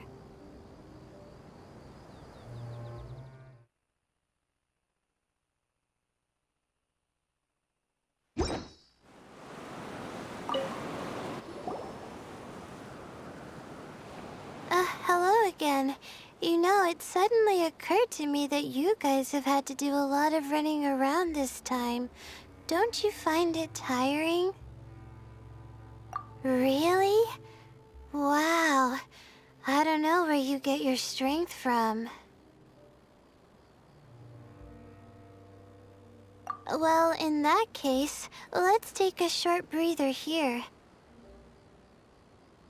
The desert's getting colder now that night's falling, and the wind can really sting your face because of all the sand in it. Has anyone finished this round yet? Cyno's already shut one down. Have you made any progress yet? I circled the whole area, but I didn't find anything. But I did have the chance to think some more about that thing that was weighing on my mind, and I realized something. Well, my fellow Rtawahist members must have all put my name forward for different reasons, and maybe a lot of them only picked me because they wanted to watch me make a fool of myself. But be that as it may, I believe that a lot of them genuinely do expect great things from me. And I want to live up to their expectations. I don't want them to regret putting my name down. Huh? But doesn't thinking like that put a lot of pressure on you? Of course, that comes with some amount of pressure for sure. But now I've thought about it, I don't feel like this is something I have to do.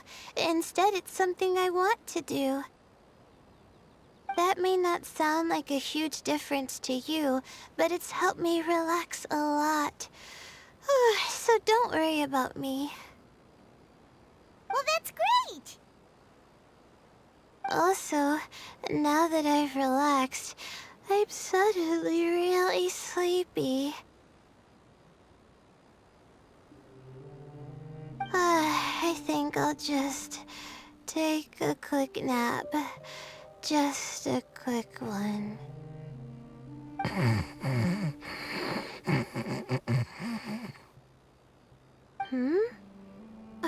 But the competition isn't over yet. Oh, Layla. She's really a bundle of nerves, isn't she? Wait, you're... Good to see you too. Ooh, it's nice to be out.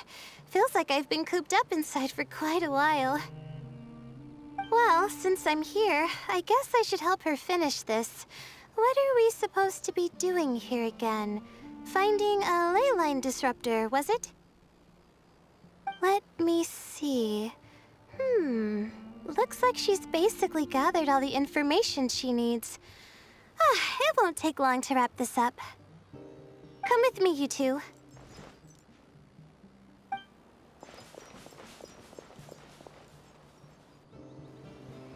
Do you ever get the feeling that the ley lines have a regular flow?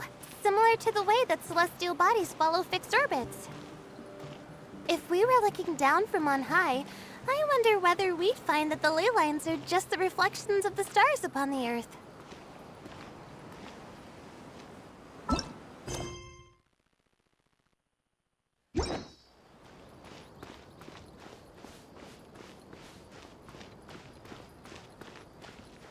Not all astrological phenomena can be directly observed.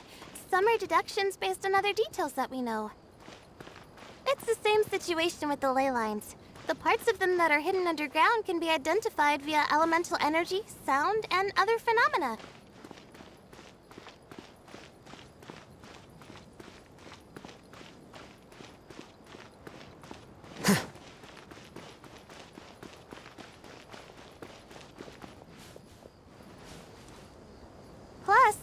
that someone has shut one of the disruptors down, the contrast between before and after can provide me with further information still. Let me see. It should be here, I think.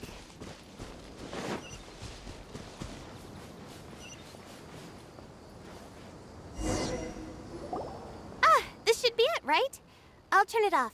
That should restore the ley lines in the area to normal. Nice work! Again, I didn't do any of the real work. I'm just wrapping up. She'll probably wake up soon. No doubt she'll be a little disoriented at first, but once she's got her bearings, she'll go and report that she shut down this disruptor. Will you be staying here for a while? Or are you going to check on the other contestants? Oh, time to check our locator. Whoa, it looks like Kaveh and Faruzan are headed towards the same place. Perhaps they're about to find the last disruptor. Also, speaking of Kaveh, he's an interesting one. Huh? Why do you say that? Before the second round, he had a chat with the other me. He said that worries can be like illnesses. They don't always have a magic cure. Sometimes you just have to endure them as best you can until they run their course. But the way I see it, his situation is much worse than my other self's. She just hadn't found what she wanted to do at the moment, which is why she felt lost. Kaveh, meanwhile, knows what he wants to do. He's convinced that he has to win, and yet he still seems conflicted. He doesn't have a second personality, but somehow he still seems that he's at odds with himself in some way. I don't know exactly how to describe it. It's like he's smiling on the outside, but there's no joy inside, only sorrow. Still, who knows? He must be more experienced than me. Maybe he's just better at dealing with it all than I am. But back to the topic of wrapping up. Shouldn't you be getting back to the action to record how everything plays out? Last one, then the round's over. Oh, true. Okay then, guess we'll be going now. We'll keep everything you said in mind. Kaveh and Faruzan were super confident at the start, but it turns out they're the last ones to find the disruptor. But between the two of them, who's going to get there first? Let's head over quick.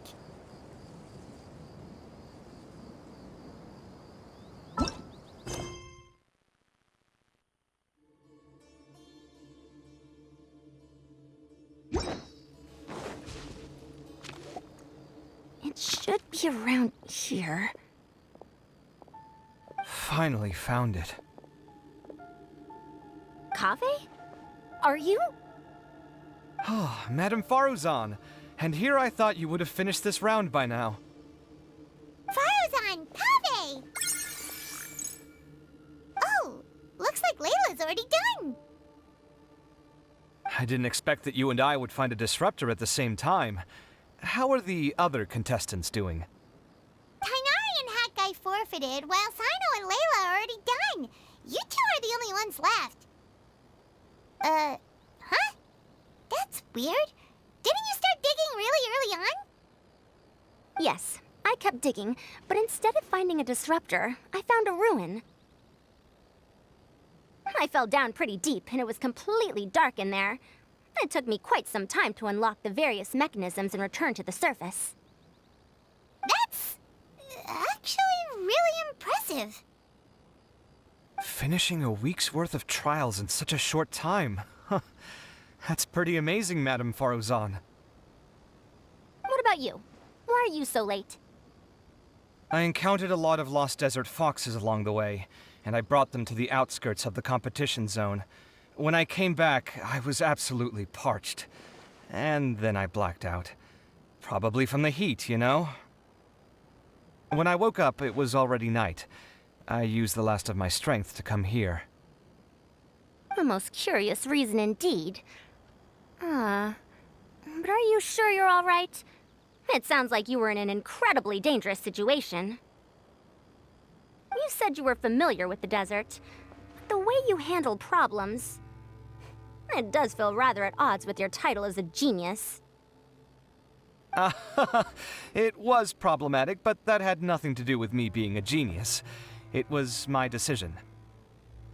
The way I did things wasn't optimal, but I wouldn't have been comfortable not doing it either. My conscience would have weighed on me. Youths these days, each stranger than the next. But back to the main issue at hand. Since we are both very certain that this is where the final leyline disruptor is, let's dig it up then. Well, this is indeed it. Of that there is no doubt. But how shall we count the score this time? What is it, youngster? You seem relieved. Oh, nothing. I was just thinking that this round's finally over. There shouldn't be any more innocent creatures getting wrapped up in danger. As for the points, I guess we can draw lots again later. I can't think of anything better. Alright, in that case, let's all head back to Aru Village. Paimon thinks you'll both need some water and rest.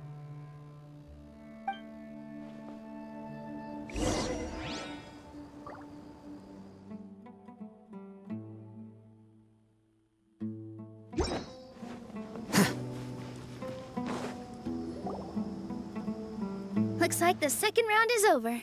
I wonder who is faster, Kaveh or Madame Faruzan? Huh? Where's Madame Faruzan? She went to get water. She'll be back shortly. We basically arrived at the same time, so we'd like to draw lots again. You get caught up in some things so easily, like drawing lots. I'm not caught up in anything! Don't make it sound like I take pleasure in having bad luck! Really?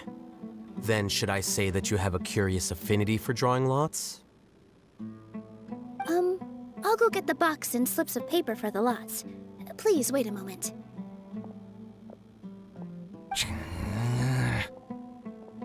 Oh, here we go again. Let's see how I fare.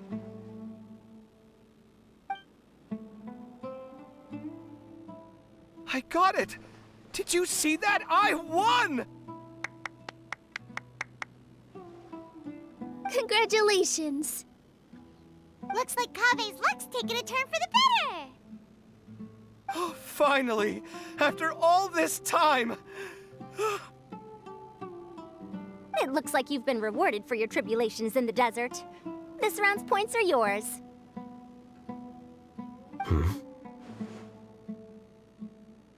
And with that, our second round is done. Cyno, Layla, and Kaveh are our victorious contestants. As for the current standings, let me see. Cyno and Layla both have 4 points, putting them both in first place. The rest in descending order are Tighnari, Faruzan, Kaveh, and Hakai. The next round will be the final one. Please rest up before then, everyone. I heard that some stalls at the Wisdom Gala are debuting new games, so feel free to drop by if you're interested. Otherwise, see you next round.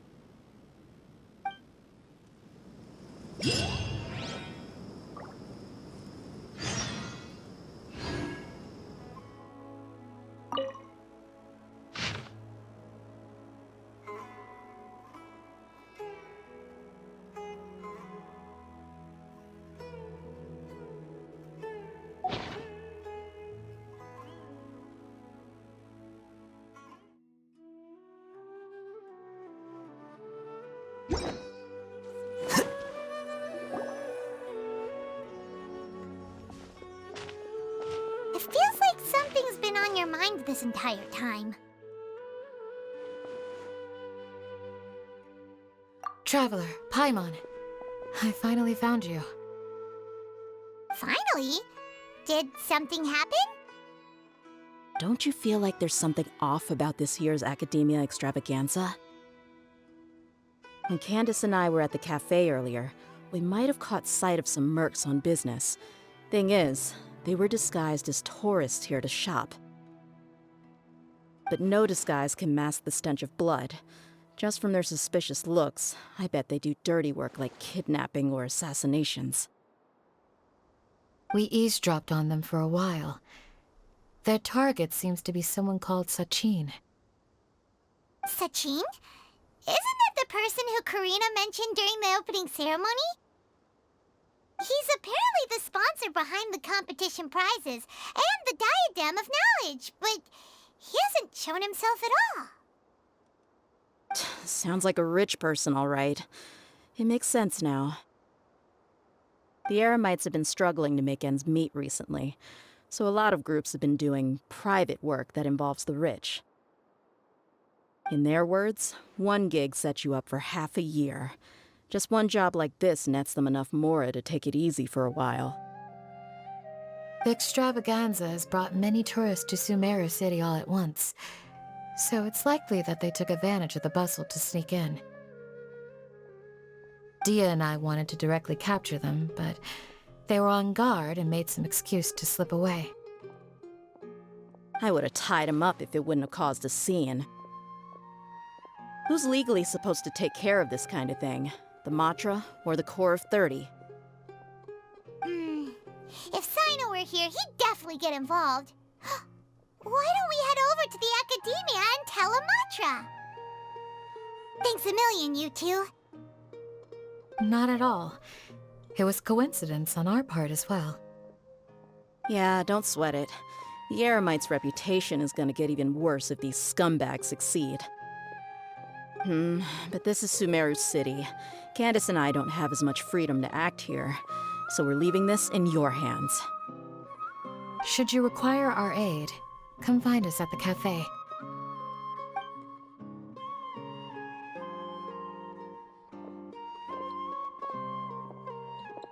Paimon's noticed that something's bugging you. Is it the extravaganza? 'Cause Paimon's starting to think that there's more than meets the eye here, too. But thinking like this isn't doing anything. Let's just go find Amurta.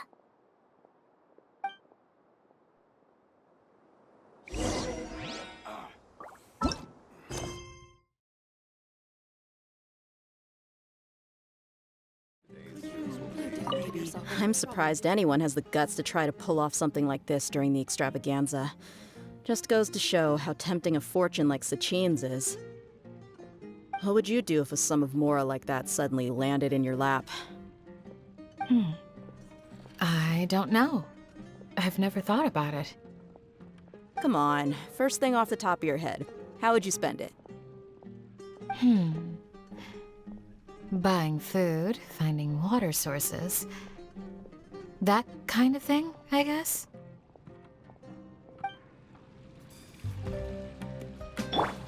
Everyone hold hands! There's not much harm that a bunch of small-time crooks can do. This whole Sachin affair, something about it strikes me as strange. This is good coffee. Hey! Isn't that the Matra we investigated Siraj with? Arav, wasn't it? Let's go talk to him!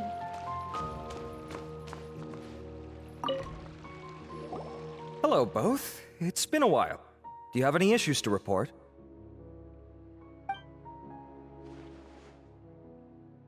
Someone's planning to kidnap Sachin.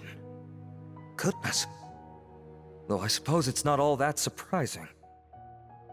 The growing popularity of the extravaganza has given him quite the reputation boost as its sponsor. He's seen as one of these super rich types. Well, since he's got a target on his back now, shouldn't you send some people to protect him? To tell you the truth, we've thought about doing just that. However, Sachin apparently prefers to spend most of his time out doing field work, and hardly ever comes back to Sumeru City. No one has been able to contact him. Our only lead is something he once said. Each time the Interdarshan Championship is held, I will be watching from close by to choose a suitable person to inherit my estate. Assuming he remains committed to that promise, then he must be right here in the city somewhere. I suspect that the Eremites in question must have heard about that as well, and decided to come here and try their luck. So they shouldn't know where Sachin is either, right? I would assume not. Anyway, Mahamatra Cyno is still on vacation, so I'll handle this. Don't you worry. A couple of kidnappers aren't gonna get very far in Sumeru City these days. I have my ways of forcing them out into the open. All of that said, if you're interested in Sachin's story, why don't you try tracking him down as well? The sooner we ascertain his whereabouts, the quicker we can act to ensure his safety. I mean, you could task all the Matra and the whole Corps of 30 with someone's protection, but if the client doesn't show themselves, there's nothing we can do to help them. Fair point. Guess we should start searching for him too, but where should we start? None, I'm afraid. He's never committed any crimes or broken academic protocol, so we don't have a very detailed file on him. I've heard that Alhaitham has now stepped down from his post as acting Grand Sage and is back to being the scribe again. Maybe it's worth checking to see if he knows anything. Good idea! Okay, we'll head back to the extravaganza venue and see if we can find him.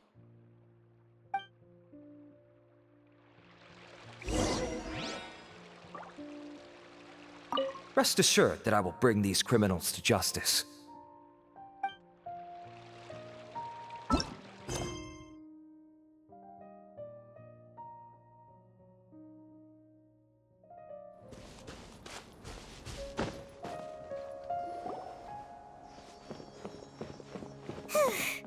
Hey, Nilou, have you seen Alhaitham anywhere?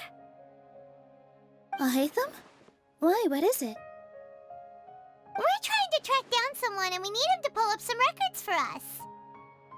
Oh, I see. Sorry, I don't know where he went. He's always the first to leave after the competition ends, and he never tells anyone where he'll be going. Huh. Yeah, actually, that sounds about right for him. Let me think. To be honest, he doesn't seem very interested in the extravaganza, so he probably doesn't stick around longer than he has to. To him, being a commentator is just extra work he was roped into. Do you guys know of any places he'd go after work? There's still one more round to go. Would he really go to a tavern in the middle of the competition? Oh, here's a thought. Maybe he just went straight home. Ooh, maybe. Paimon remembers that his house isn't that far from here, so we might as well check it out.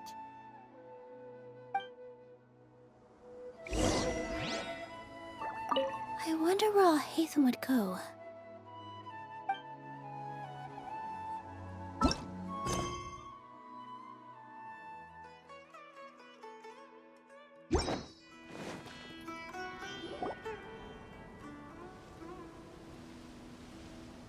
Let's try knocking.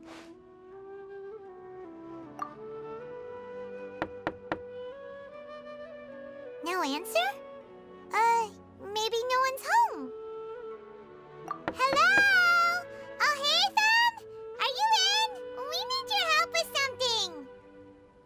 Oh, it's you two?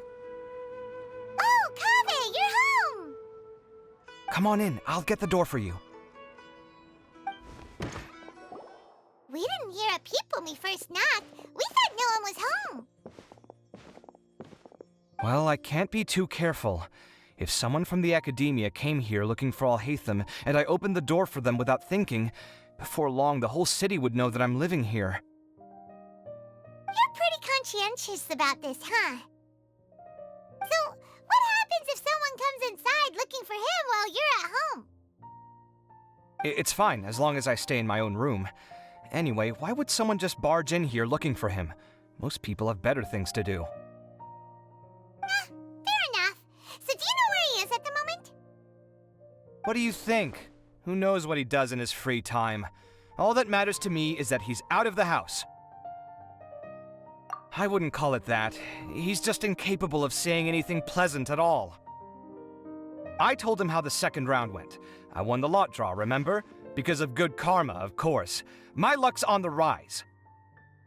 But him, being him... Oh, you wouldn't believe what he said after I was done talking! You're always quick to remind me that you're my upperclassman, and yet you do not problem solve in the manner becoming of an upperclassman. This begs the question of why we attach prestige to seniority at all. What does he mean, manner becoming of an upperclassman? What, am I supposed to earn the title of upperclassman now? And he didn't stop there. He said, I'd encourage you to reflect on why you've ended up having to rely on luck every round. Frankly, it's incomprehensible to me how you've managed to make it to this age without acknowledging the proverbial elephant in the room of your life. Yeah, that does sound like something Alhaitham would say. I've had it with him. Every time I talk to him, it's the same way. He finds a way to infuriate me every single time. Anyway, the disdain is very much mutual between us, so I'll be moving out as soon as possible. I'm actually packing my things right now. He'll have to get used to doing his own cleaning and tidying from now on. See those perfectly hung paintings on the walls? They're coming with me too. If his life wasn't utterly devoid of artistic sensibility already, it certainly will be after today. Wait, you're moving out already? But the competition isn't even over yet. How can you afford it? Well, obviously I can't just yet. I'm just packing early to get ahead of the game. I've got my new place picked out already. The moment I have my hands on the prize money, I'm going to buy it and move my things right in. It'll take me 3 days tops to move out of here for good. I now know what I have to do to achieve this goal. No matter what happens in the third round, I will win. I will emerge triumphant. You'll see. Well, we'll be rooting for you. But are you sure you'll be all right? In what way? Layla said that she thinks you'll get caught up in internal conflict. Meaning what exactly? Oh, don't tell me you think I have serious personality flaws too. Oh, we didn't say that. But think about it. You say you want to win, but you also turned Faruzan down when she offered to give you her points. Plus, you took it upon yourself to help those desert foxes. Wait, what's so unusual about all that? I gave you my reasons. I would have felt guilty otherwise. Where's the conflict in that?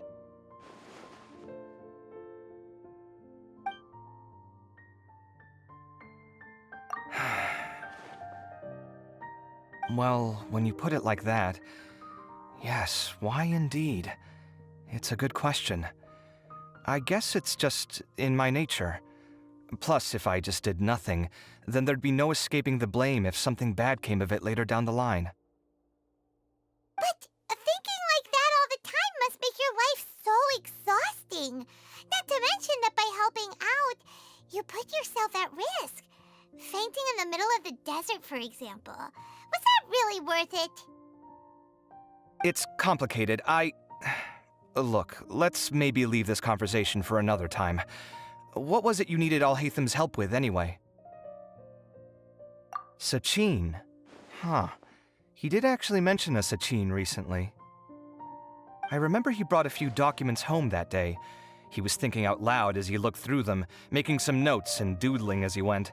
He even suggested that I should take a look, but I didn't. Give me a moment. Let me go find them.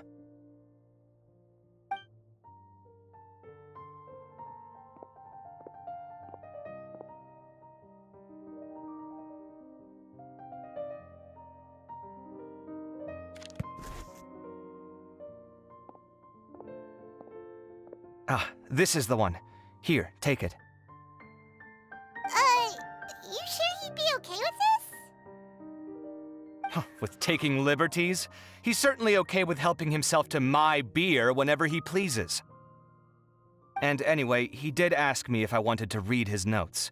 I didn't see the point at the time, so he just left them on the side. He doesn't leave documents lying around unless he's okay with other people reading them. It's fine, I promise. Cool, if you say so. Okay, let's see what he's got on Sachin.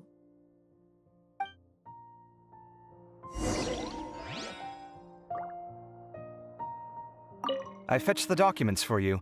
Feel free to look through them at your leisure. Hey! Did he leave these notes there on purpose? Or was this sheer coincidence? No. But if it wasn't a coincidence, then...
That was a lot of information.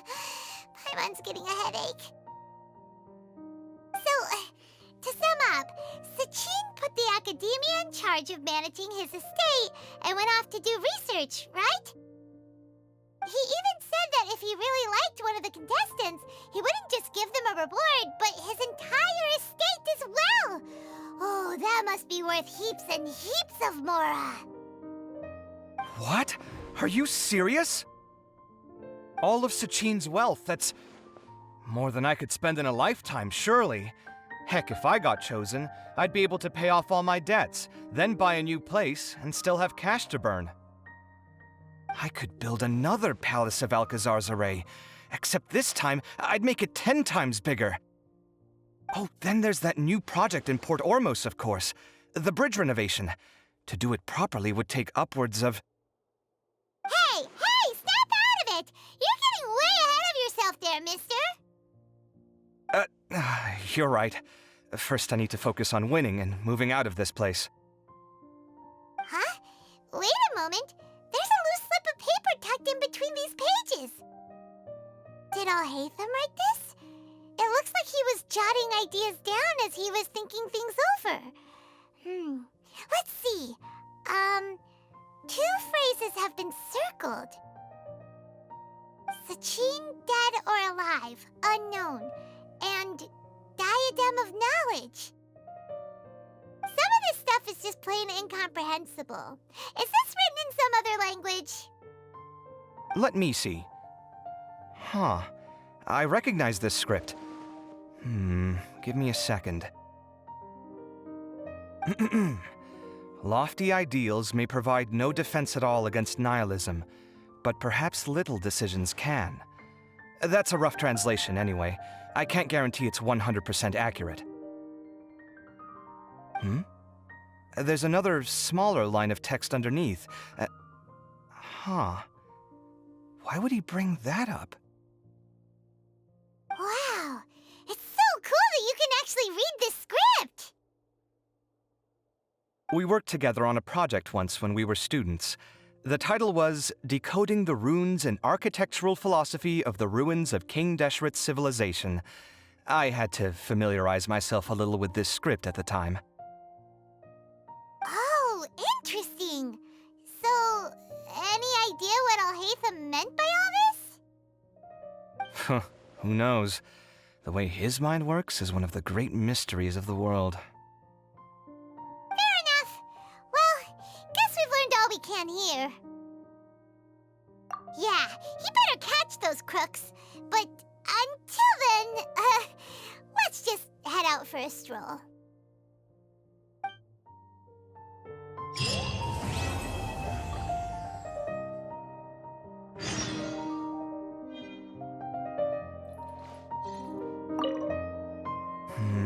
Little decisions.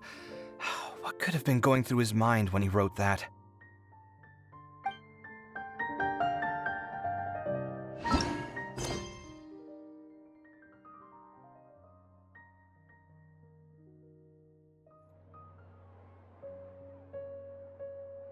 just heard that the Matra have arrested some Eremites who snuck into the city. Maybe they were the ones plotting to kidnap Sachin. Let's go to the Academia and check with Arav.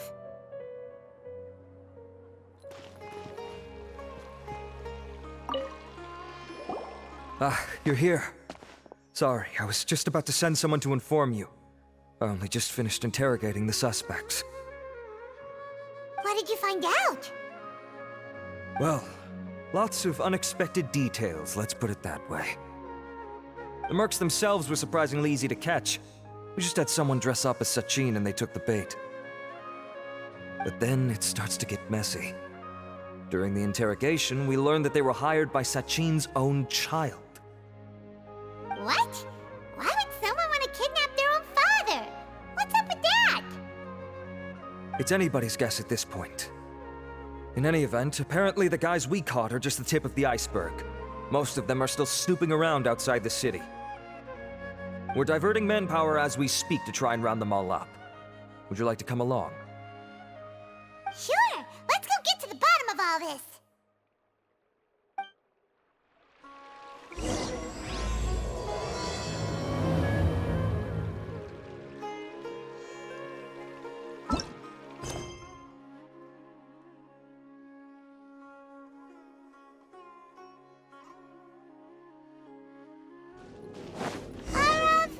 Are you sure this is the right place? Something feels off. I'm positive. But I don't understand why they're all unconscious on the ground.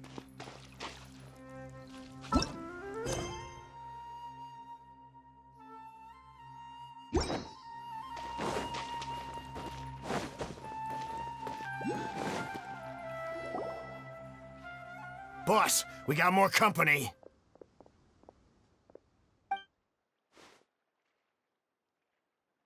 Look, we were just doing what we were paid to do. You're punishing the wrong people here. You want the real culprit? It's this guy. He hired us to kidnap Sachin. What happened? Who beat you all up? Wait, you mean you aren't with them? With who? Who did this? First there was this flying brat. Didn't bother asking any questions, just started throwing punches. After that, some guy wearing green came along and interrogated us for a bit. I've got the confirmation I needed. This is the one who masterminded this whole plot. Jawani, Sachin's son. If you have any questions for him, now's your chance to ask them. When you're done, I'm arresting them all and taking them back to the Academia for further interrogation. So why did you hire people to kidnap Sachin? What do you think? 20 years ago, he upped and left to go and live a carefree life, not giving a second thought for my welfare. As if that's not bad enough already, he went and put his entire fortune in the care of the Academia, along with a contract saying that one day he'd pass it all on to a genius he admired. That's my inheritance, by rights. You expect me to sit back and watch it go to someone else? If he won't give me what's mine, I'll just have to take it from him. Of course! Didn't he say he would be here somewhere, watching the championship from the shadows? So, I figured I'd get some people to nab him. Then I make him change the contract. And if the Academia doesn't agree to hand over the goods, I make him publicly announce that I'm his chosen genius. No, the old fart knows how to stay hidden. I'll give him that. He's probably cooped up somewhere watching all this go on and laughing to himself. I already thought he'd gone mad 20 years ago. And who knows what a madman's truly capable of. Diadem of Knowledge? You mean that thing he donated to the Academia? Well, I can tell you that it's very expensive. He sold a lot of assets to purchase it back in the day. Weird things started happening after he brought it home, too. For example, sometimes we'd hear a high-pitched voice coming from the storage room. Also, before donating it to the Academia, he once shut himself in that same storeroom and researched it non-stop for days. Something was already seriously wrong with him by that point. Nothing he did shocked me. What do you mean, something wrong with him? I only have a vague memory of it, since I was very young at the time. But I have the impression that he went out into the desert for research and didn't return for many years. When he finally did return, he was a changed person. He would mumble incomprehensibly and write essays day and night. I asked if I could see what he'd written, but he chased me out of the room. Later, he went out somewhere and took his written essays with him. When he got back, he signed his contract with the Academia. Part of me wonders whether he'd already stopped being my father by that point. Perhaps the man we called Sachin was a demon from the desert who was wearing his skin. Okay, you can stop now. You're creeping Paimon out. You can believe me or not. Doesn't matter to me. I told you all I know. But if you do see Sachin, tell him this for me. Whatever it is that he's researching out there, he'll always be garbage in my eyes. You finished? In that case, come with us. Well, we finally caught the guy behind all this. Thanks for providing us with the critical information. Do you still have any lingering concerns? Yeah! Alhaitham's notes do mention that item. Scribe Alhaitham looked into this matter. Understood. Well, if you believe there to be an issue with the diadem, I'd suggest contacting the organizers and getting them to pause the competitions while we investigate. That makes sense. Okay then, let's get back to the venue. We need to tell Karina what's going on.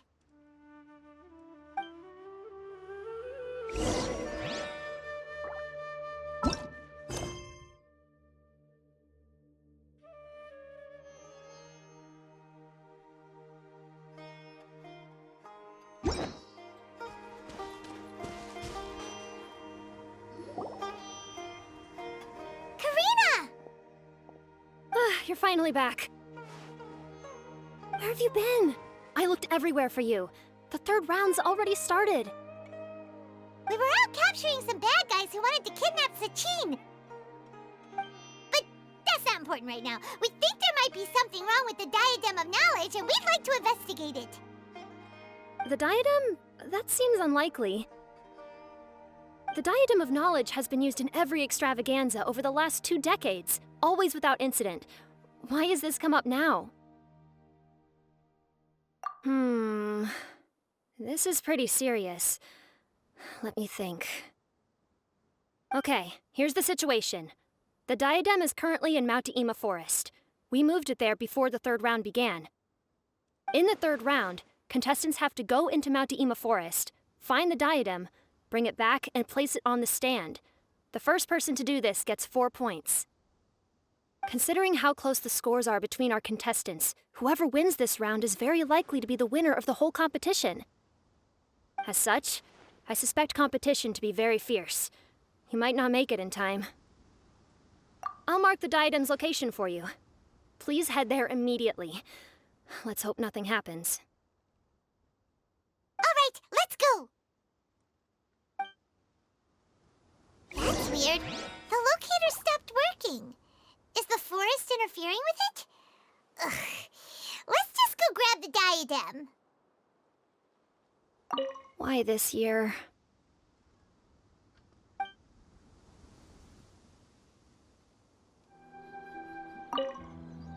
Alhaitham, Nilou, have you seen any of the other contestants? No. No one's completed the task yet. Why? Has something happened? There might be a problem with the diadem. Oh, but Alhaitham, you must know something about it, right? Whatever do you mean? You! Forget it! We'll go find it first. We'll ask you again later.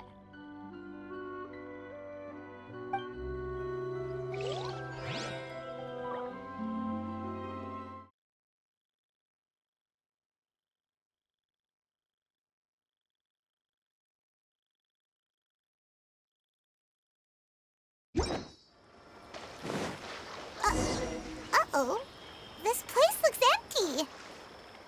Did someone already take it? Well, we might as well head back and see if anyone's turned it in.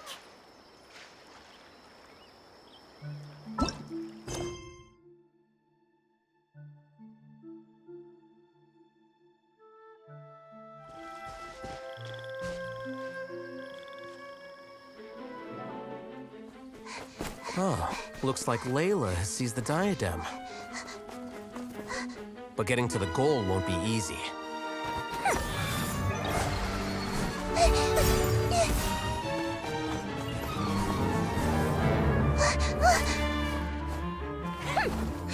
That guy enters the fray.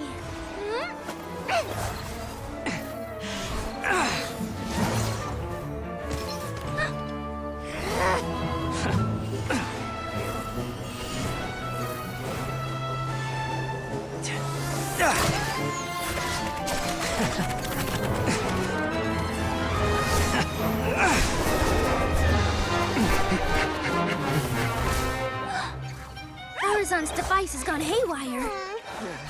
The competition is heating up. Oh. And here's Kaveh bringing up the rear.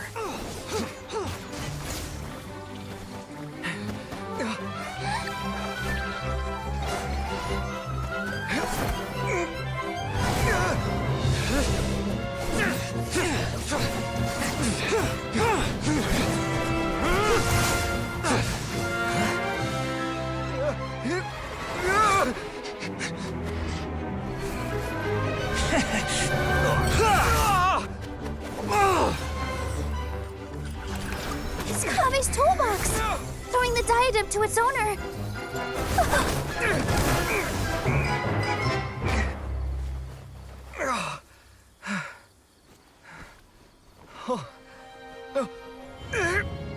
Yes, that's right. Put the diadem in place, and you shall gain all you desire. Who are you? I need you to get out of my head! I am confident that you will not disappoint me.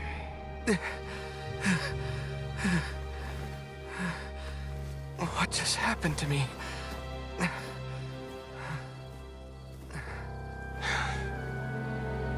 Something's wrong.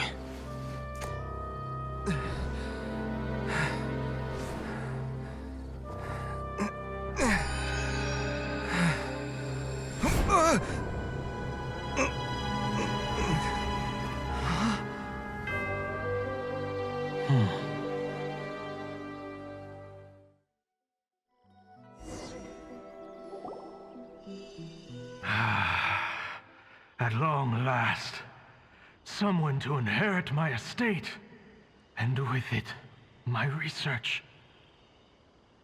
Come, Kaveh. Come to me, my child. How do you know my name? Who are you?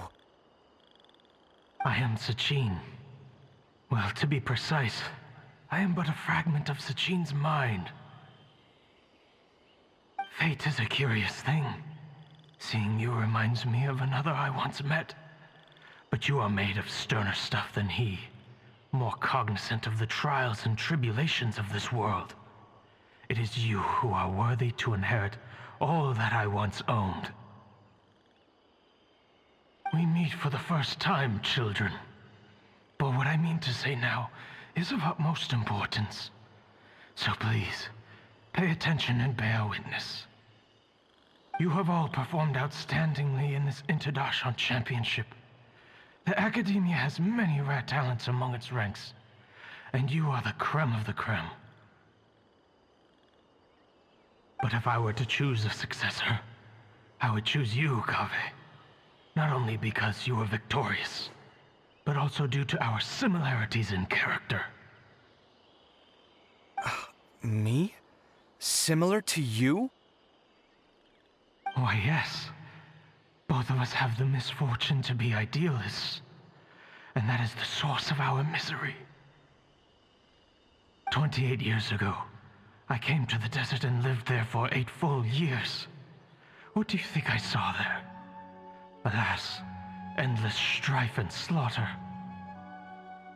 Conflict over water sources, robbing of merchant caravans, exploitation of the people relentlessly, day after day. Beyond the wall of Samiel lay a completely different world from the one I knew. The things I witnessed there tormented me greatly. I wished desperately to find a way to save them. So, did you find a way? As a Vahumana scholar, I tried to use Vahumana knowledge to find the answer. I researched history and anthropology, performed countless experiments on human nature, and even sought out the scholars living deep in the desert who called themselves the Lost Darshan.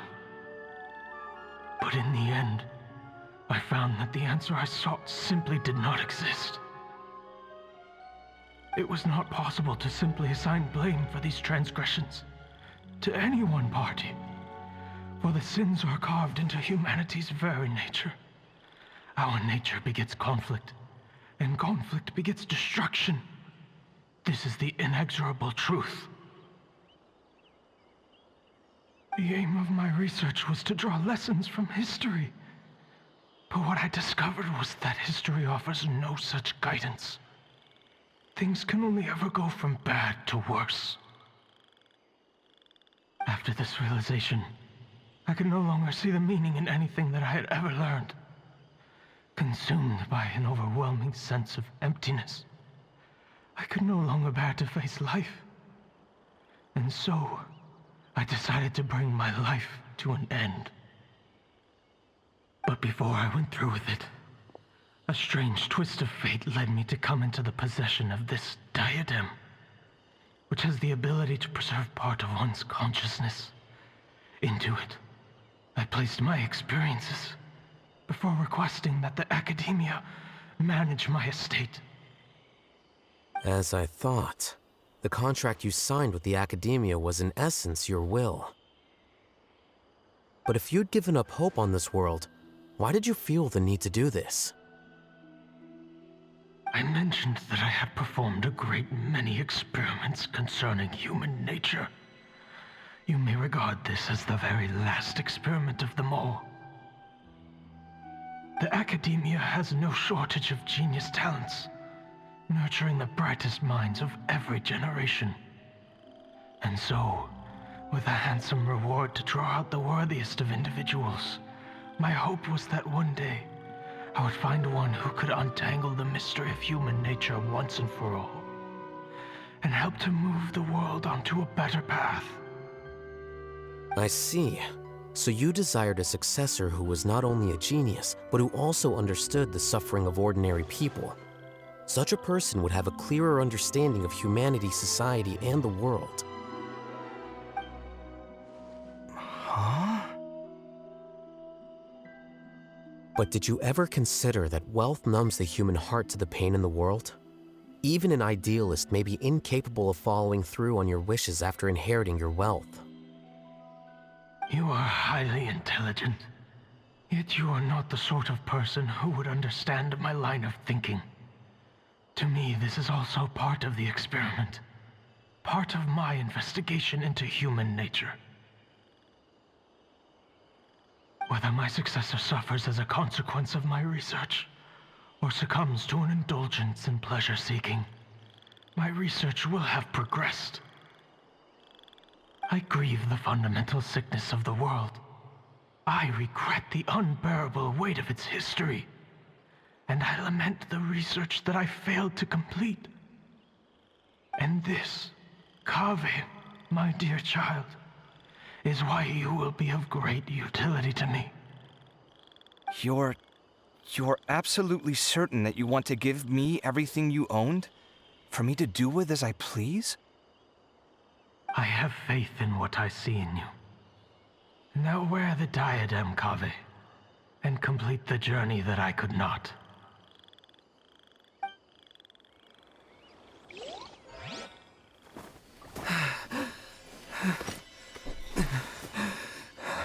Will the verdict I reached cause you suffering? Or will this newfound wealth numb your heart? I look forward to your answer, All of my research materials are being stored at Arc. Huh? I've heard enough! My life's enough of a mess already. The last thing I need is more suffering. Keep your Mora. I don't need it. Didn't you say that you saw a lot of people in pain? Well, if that's the case, then your wealth can go to them.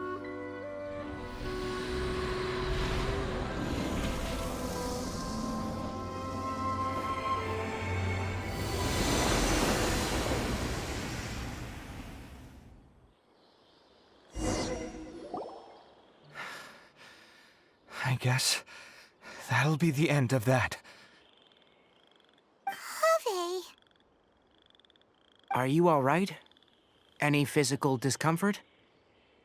I'm fine. Thanks, Tighnari. Don't worry about me. Don't push yourself too hard. Kaveh. Kaveh may have broken the diadem, but he successfully completed the task prior to that. According to the rules, this makes him the victor of round 3. Points-wise, this also makes him the winner of the Interdarshan Championship. As the champion and Sachin's personally designated successor, Kaveh has obtained the rights to inherit the entirety of his estate. For the avoidance of doubt, can you confirm that it is your intention to donate all of Sachin's wealth? Like I said, he thought that the world is a bad place. Well then, let's use what he left behind to change it for the better. Rejecting the world will achieve nothing. He and I, we're not the same. All right. As the scribe, I will make a record of this incident on file. The sages will contact you in person for details on how exactly Sachin's estate is to be used. That sounds fine. I don't know if his research findings were right, nor would I know how to finish his research for him. But what I do know is that by ending this here, no contestants will have to suffer. We won't be the last. There will be more championships to come, and countless future scholars will follow in our footsteps. Sachin's words can only cause pain, but not anymore. No one else has to hear them now. We're all scholars here. I know full well that shutting down his views like this is autocratic and arrogant. Fine by me. I'll bear that responsibility. It's the least I can do.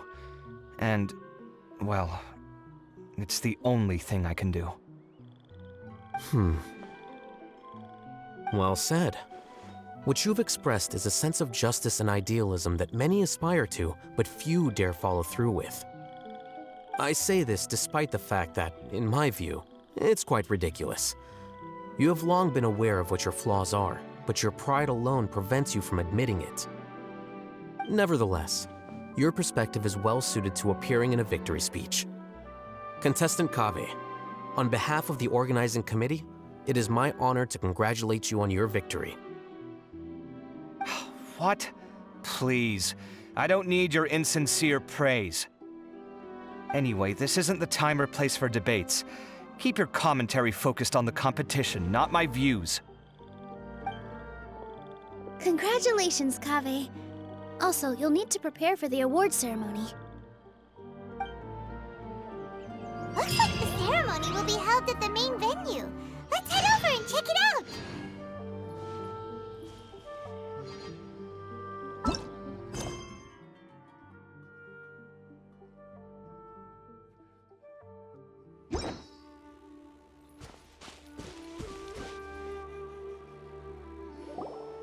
Thank you all for your excellent performance.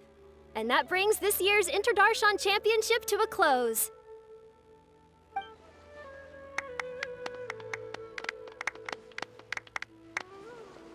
Finally, it gives me great pleasure to invite our champion, Kaveh, to the stage to receive his award.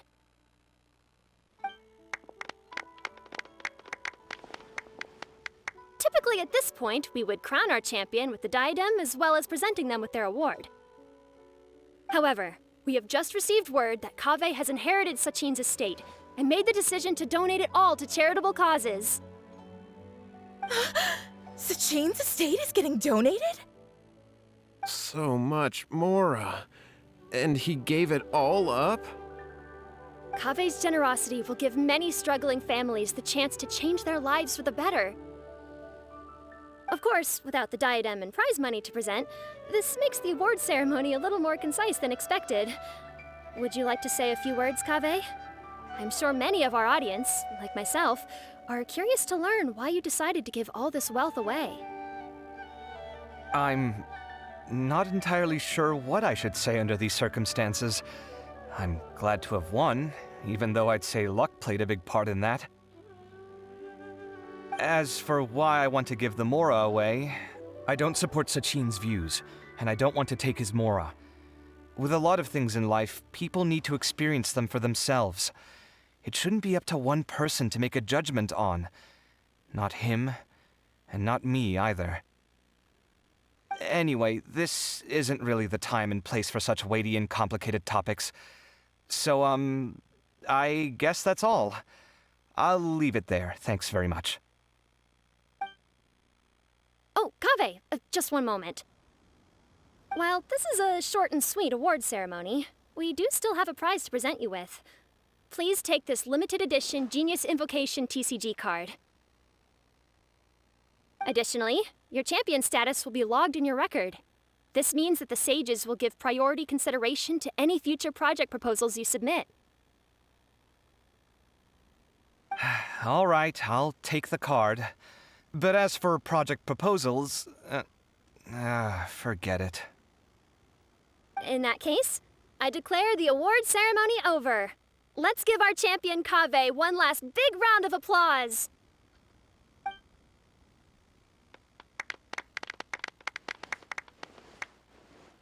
I still don't really get it. The sum of Mora would have been enough for me to live in luxury for my entire life. That just means you're not strange enough to understand the way that geniuses think. Come on, we've still got the whole Wisdom Gala to explore.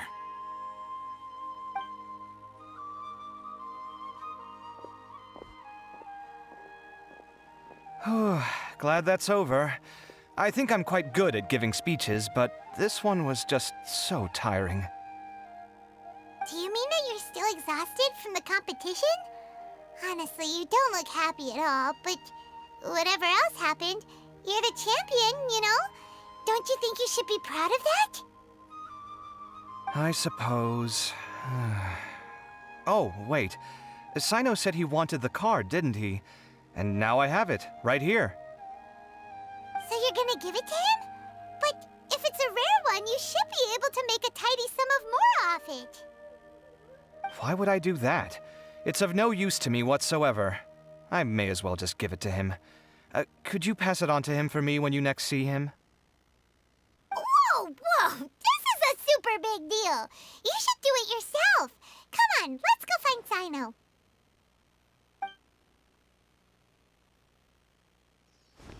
Huh? But I was gonna rest for a while longer. Hey, stop pulling my hair!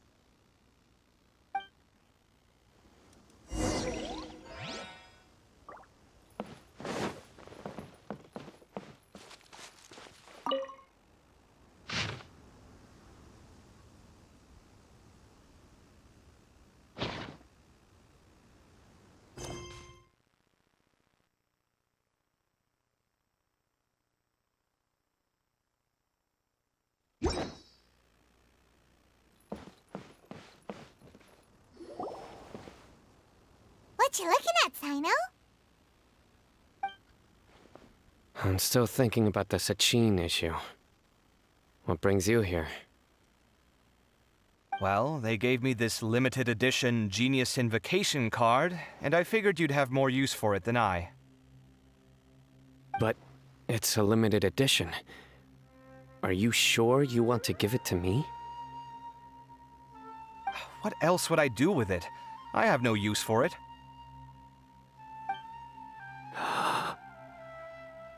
But it's limited edition.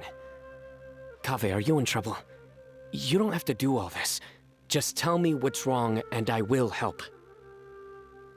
That's not what I meant at all. Yes, I have all sorts of problems, but that has absolutely nothing to do with this card. I'll figure my own issues out by myself. All right. In that case, I accept your generosity. But now that I realize that you have no concept of its value, I cannot simply take it from you. How about this? I shall buy it from you at a fair price. Namely, the price that the previous limited edition card sold for. Oh, come on. It's just one card. How much could it really be worth? 1 million more at the very least. How much? 1 million more? If you feel that's too low, I can go a little higher. 1 million mora for a card? But you already have a whole bunch of these, shiny ones, don't you? I saw your deck last time we played. Not every card is this valuable, and some cards are exquisitely designed, but not rare. Huh. Well, I guess they must pay you plenty to be General Mahamatra if you're splashing out on things like this. But really, it's fine. I'd feel bad taking mora from a friend. Don't feel bad. I save a lot. I can spare the mora for this card. You don't spend all your savings on your hobbies, do you? You should watch that, you know. You definitely don't want to end up borrowing money in a moment of impulsivity. Living with debt is miserable. Sounds like you're speaking from personal experience. I guess you've been through a lot? I don't want to talk about it. In that case, maybe you're the one who should be listening to your advice. In any case, I, Cyno, will take this precious card, and it shall join the deck of destiny. Kaveh, come with me in a few moments to collect the mora. Thanks to you, I have achieved my goal for participating in this tournament. All right, if you insist. Far be it from me to refuse your courtesy any further. Well, at least I'll be able to keep on top of my bills this month. Maybe I'll even have some left over. In fact, let me treat you all to a meal later. Bring Tighnari and Kaveh, too. Well, this is what they call all's well that ends well. Paimon wonders how the other contestants are doing. Let's go check in with them, shall we? Since we're guest commentators and all.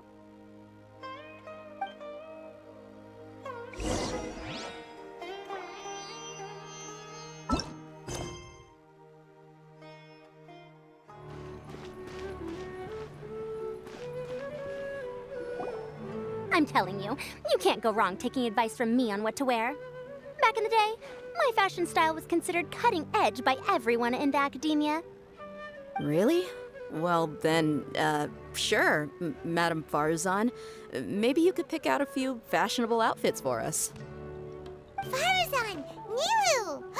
Even Dehya and Candace are here! What are you all up to? Candace and I bumped into these two while we were strolling through the streets. Madam Faruzan here's pretty friendly. When she heard that we were buying clothes, she decided to give us some help. I don't really see anything I'm familiar with. Never mind. We can purchase some textiles and make the clothes ourselves. Let's go with the plain fabric as our base, and embroider red and pink flowers on. Oh, and some green leaves. Wait a sec. You sure that's the latest style? That sounds a lot like what the older folks back home would wear. Don't worry. This style is a timeless classic. No thanks. This is actually sounding pretty weird. Wait. Madame Faruzan's right. That style is a classic, and used to be mainstream fashion. But these days, there are some other options too. If you don't mind, how about I pick some clothes out for everyone? It's not often that we get to meet up, especially since Candace rarely makes it to Sumeru City. Also, I know a few places where I can get a great bargain. Sure. I'm happy to leave it to you. I'll come with you to have a look. One always has to keep on top of what the youth of today are into. Madame Faruzan? Come quick! She's over here! Who are you? We're new in the academia. We saw all the amazing things you did during the competition. Do you have any classes we could sign up for? Ahem. Of course I do. And you're both very welcome to join. That's great! We can't wait. What's your area of research? Precision mechanics? I'm from Haravatat. Huh? But you seem like an expert in machines. Wait, sorry. I remember now. You were representing the Haravatat Darshan in the championship. Oh, their classes are so boring, though. I'm sorry, ma'am. Let me know if you run any other classes in the future. I'll be there. I knew it. What about you? Aren't you going to leave with your friend? I think you're amazing, Madame Faruzan, and I'd like to learn from you for a while, if possible. I can take the class you're teaching as an option, even though cross-Darshan lessons might be a little tough to arrange. But I look forward to learning from you. I see. You're a good egg, child. Don't worry. Study under me, and I promise you, you will get the best teaching available. Thank you so much, ma'am. Well, I won't disturb you any further. See you in class. I don't quite understand what happened there, but congratulations, I think. Traveler, Paimon, would you two like to come and pick out some clothes? Sorry, we can't. We've got a meal with Kaveh later, and we have to check in with all the other contestants before then. Oh, by the way, have any of you seen Hat Guy or Layla? I don't know where Hat Guy went. We just saw Layla not too long ago, though. But she was hanging out with some other Rtawahist students, so we didn't get a chance to speak with her. Are you gonna go and see what she's up to? Rtawahist students? They must be the ones who voted for her to enter the competition, right? Oh, she didn't end up winning, so Paimon wonders how they feel about that. Let's go take a peek.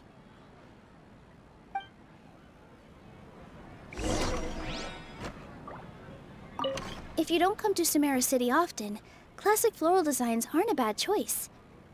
Those don't really go out of style. And of course, since you're putting this on your body, you need to consider the type of fabric the clothes are made from.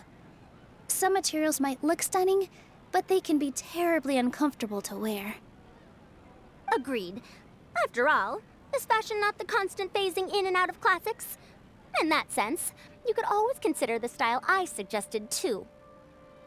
Wait, sorry, ma'am, but I think it could be quite a while before the style you recommended comes back into fashion.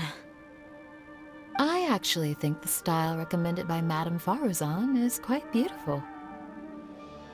Isn't it just? You have a discerning eye, my dear.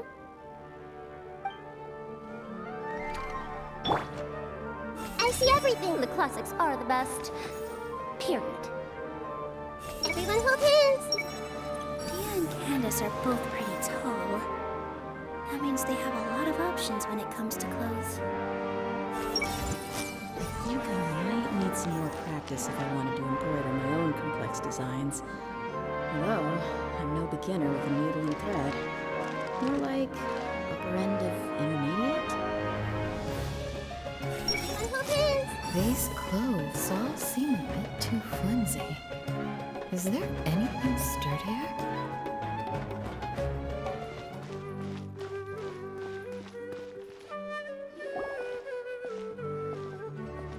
I'm sorry, everyone. I could have done better in the third round. Oh, stop it! If you're going to beat yourself up after doing as well as you did, how bad does that make us look, huh? Heck, it's not like any of us had the guts to enter the championship. I didn't see the whole thing, but you were the only contestant who scored points in both the first two rounds, right? And I heard that you actually found the diadem first in round 3. You came so close to winning the competition. I just got lucky, I think. That can't be true. You had some really stiff competition out there. The renowned Tighnari from Amurta, even Cyno the General Mahamatra was there. You're amazing, all of you. Getting points off them is a huge achievement. The way I see it, people aren't exaggerating one bit with the nicknames they give you. You are a genuine genius. Oh, thanks a lot. But I really don't think I qualify as a genius. In the second round, for instance, I dozed off and somehow found myself beside the device when I came to. Ah, come on, don't be so hard on yourself. We've decided we're taking you out to celebrate, and that's final. Let's go. Cheer up, Layla. The rest of today's all about you. Looks like things are going well for Layla. This is great! We haven't seen Hat Guy since the end of the competition. Oh well, it's almost mealtime. We'd better go meet up with Kaveh and Cyno now.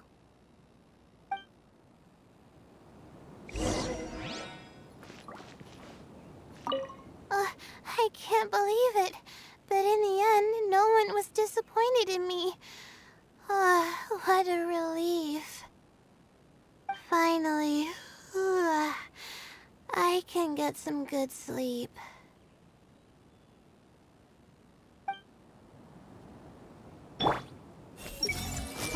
What a relief.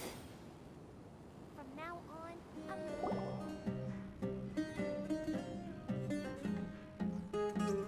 Are you sure you have enough to cover this? Don't blow it all at once. Don't worry, I budgeted very carefully, and this is well within my means. Anyway, I've lost count of how many times you've treated me. It's high time I return the favor. Oh, Traveler, Paimon, over here! Ooh, look at all this! Good food, here we come! I heard that you went to see the other contestants. How's everyone doing? Faruzan found herself a student, and Layla's classmates are bowled over by how well she did. We couldn't find Hat Guy, though. Who knows where he's gone? Alhaitham's gone missing in action, too. The one time I'm actually in a good enough mood to treat him to a nice meal, he disappears without a trace. That guy. Where the heck could he have gone? I still have questions about that note he left. Well, whatever. He can do what he wants. Now, let's eat.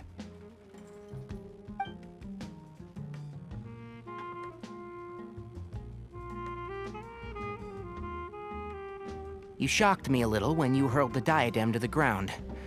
On further reflection, of course, it made sense, but at the time I was expecting at least some amount of deliberation. Sachin's voice started talking to me inside my head from the moment I picked it up. I could feel his emotions, too. It was a mix of despair and horror swirling around inside my mind. He bombarded me with his ideas relentlessly, like he was trying to brainwash me. It gave me a splitting headache that only got worse as he went on. Like I was saying at the time, his views are not necessarily completely without value. But if all his research does is lead to misfortune, then we're probably better off without it. If his forbidden research were to spread in a harmful form and cause people to suffer, the Mantra would step in and ban it.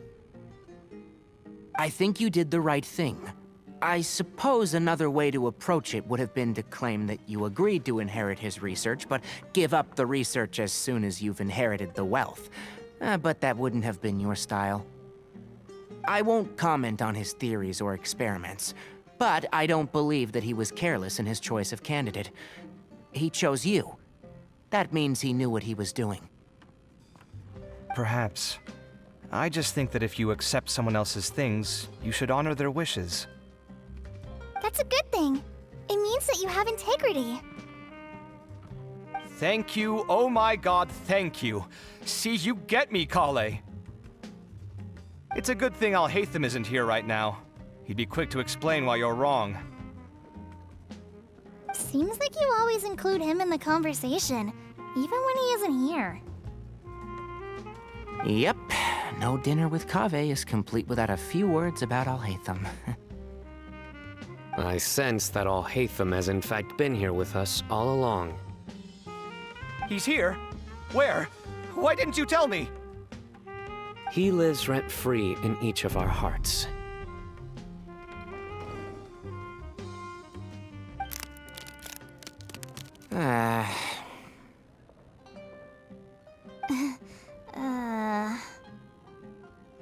Oh, that was horrifying.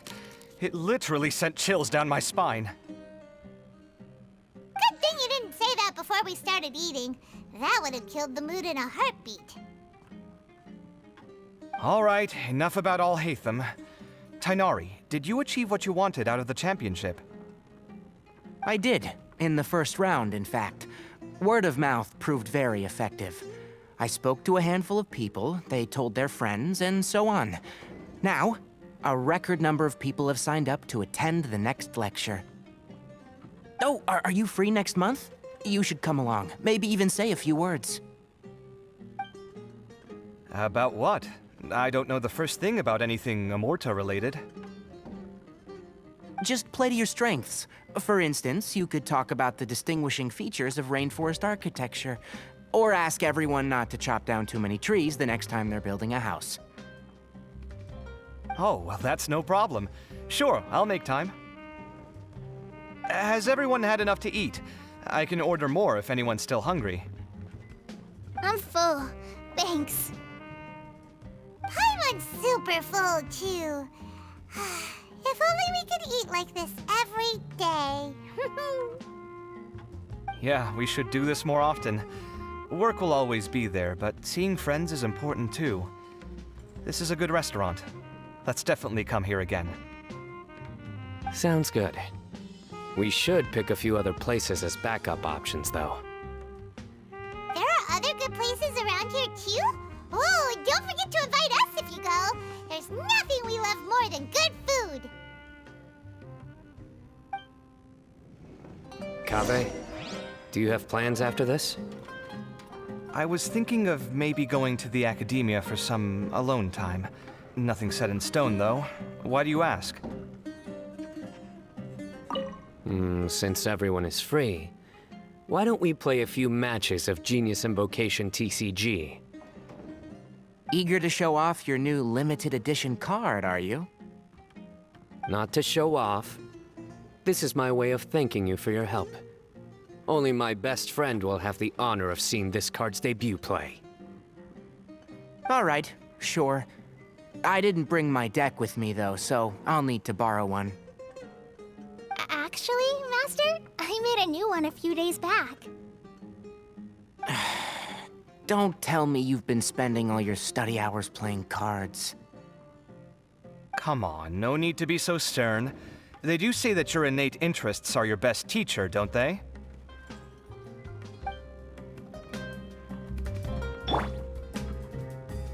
Everyone hold hands. This was some pretty successful ordering today. Not a dish wasted. Oh, I almost forgot. I should order a couple of extra things to take back home. With this limited edition card in my deck, I have reached peak connection with my cards. This is my most worthwhile purchase in quite some time. I wonder when Kaveh will be able to pay off his debts. I wish him the best of luck. It's been so nice not having to study these last few days. I hope I don't fall behind. Wait. Uh-oh. I've completely forgotten where I was up to.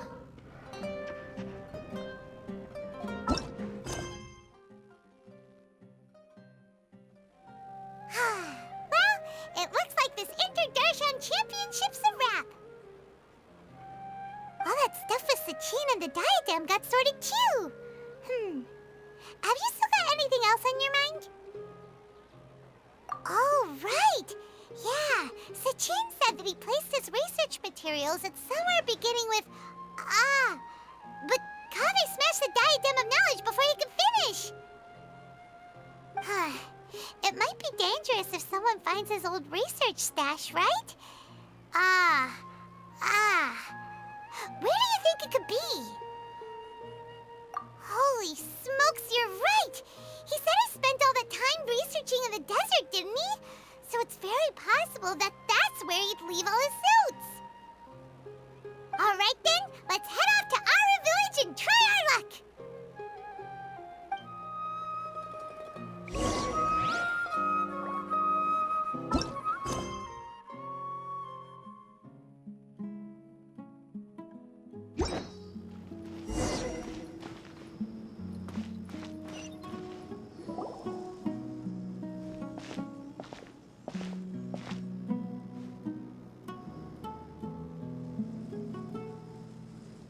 Didn't expect to run into you here. Alhaitham, what are you doing here? And what are you reading? Are those? Sachin's notes? Yes. I came across his profile while I was organizing some documents and became interested in his research. If it wasn't for that, I never would have agreed to being a commentator. I had a hunch after seeing the fragment of his mind, and sure enough, I came here and found his research. Wait! So, you've read it already? Are you alright? How do you feel? I think you may have misunderstood something. The reason Sachin chose that architect to inherit his research was that only he could really empathize with both the calamity and the humanity that these notes seek to convey. Only one who resonates with these sentiments would suffer and begin to think of history as bleak, the present as perplexing, and the future as pessimistic. Empathy is a double-edged sword. Clearly, I am not the same sort of person as Sachin was. Empaths have many friends, and their wide social circle comes with certain societal advantages. But this also makes it hard for them to achieve their goals. Why's that? All important things in life involve other people. As such, it's extremely difficult to live a life that causes no harm whatsoever to others.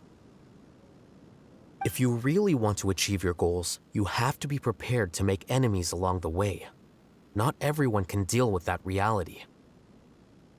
And that reality is like the material here: objective, heavy, negative. But at the end of the day, for all these experiment results and conclusions, it's just one person's perspective, Sachin's. So, what are your thoughts now that you've read it? As a scholar, Sachin was without a doubt a genius. He laid the blame for the darkness in the world squarely on humanity, experimented extensively with reliable results, and drew logical conclusions. In that sense, one might say his views were correct. So, people are bad? And things can only ever get worse? All of that's true?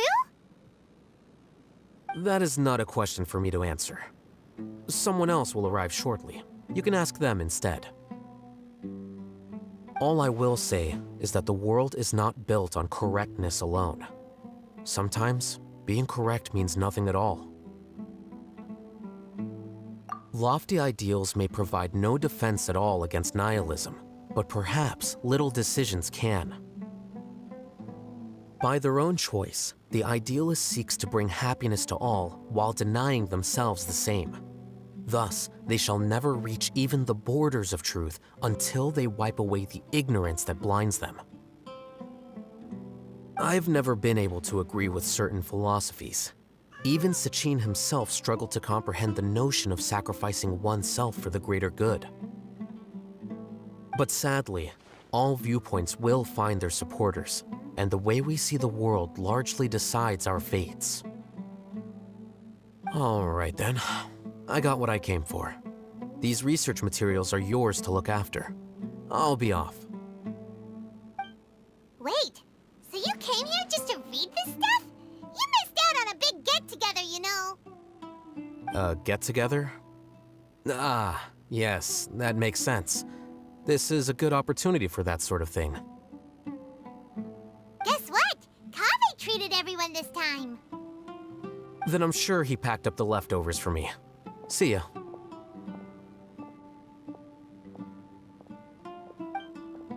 And there he goes. Well, it seems like he really wasn't affected by this research. He said that someone else would answer our questions. Who do you think that'll be?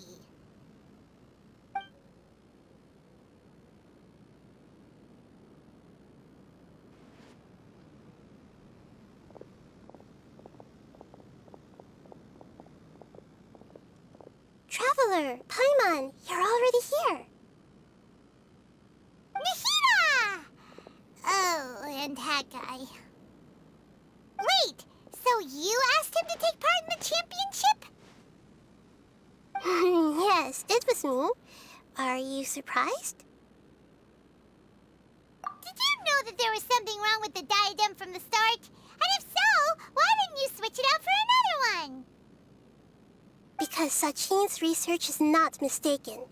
He spent his entire life researching this topic, and these materials are a result of that. These are the crystallization of his wisdom.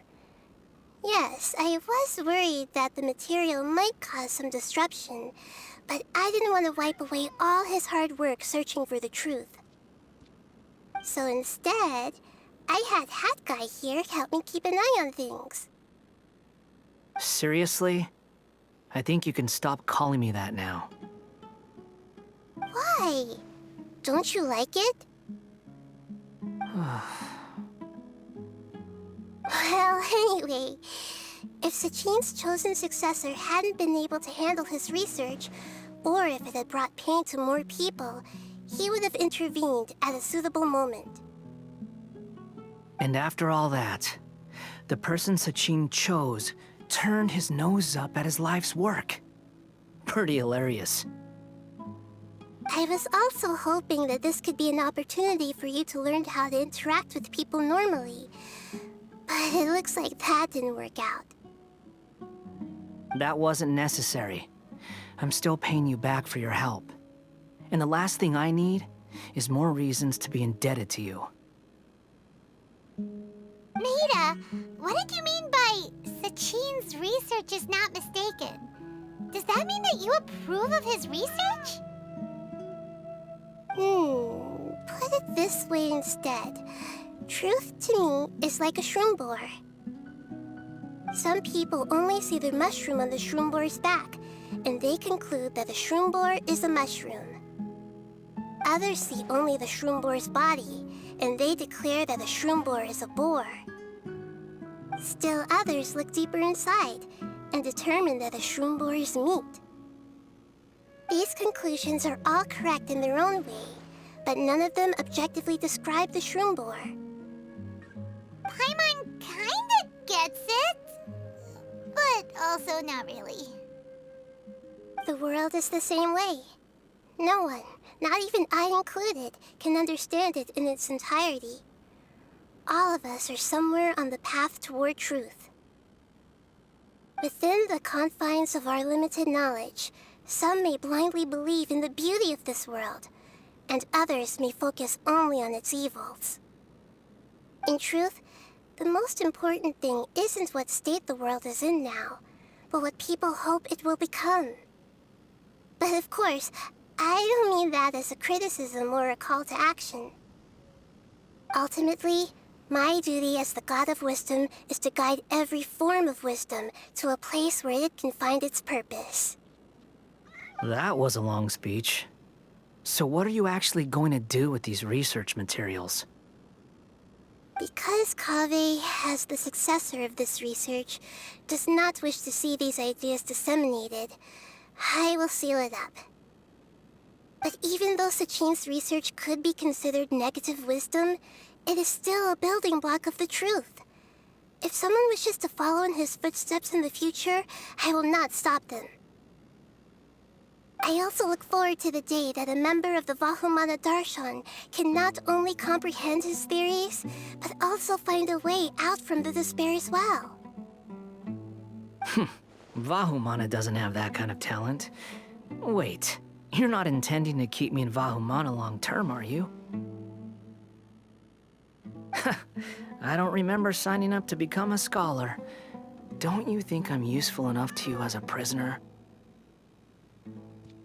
Oh boy, here we go again. You think so?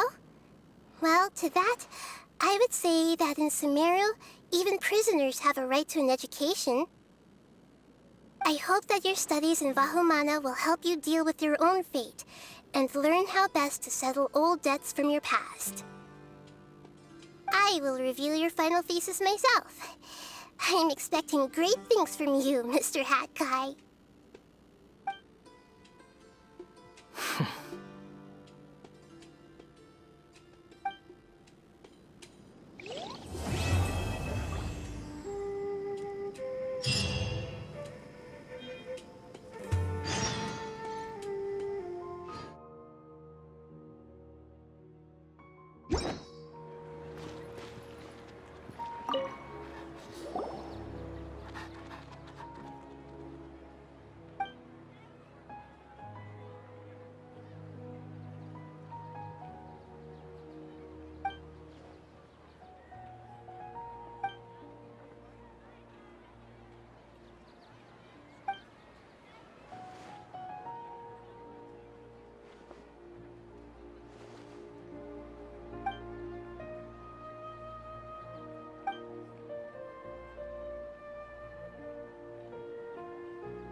us with a bountiful harvest.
Well, how did it go?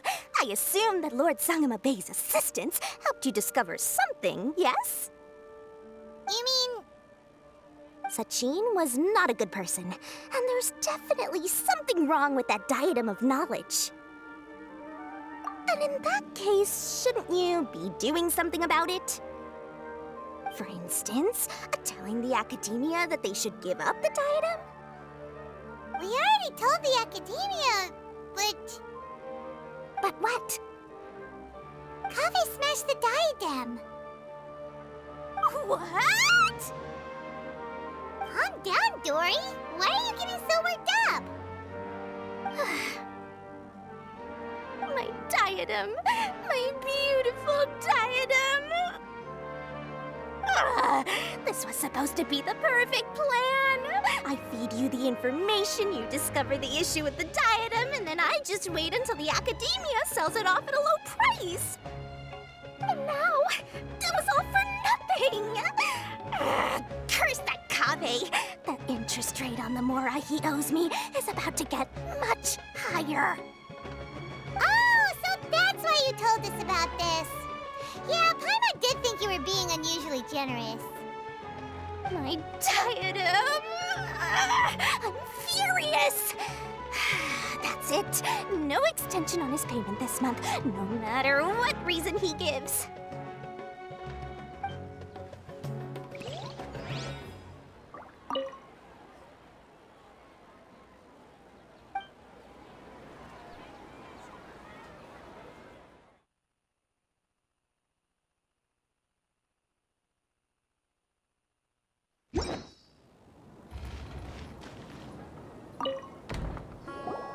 "20 years ago, the Academia had just received Sachin's estate. To celebrate the huge investment, the Academia extravaganza that year was grander than usual.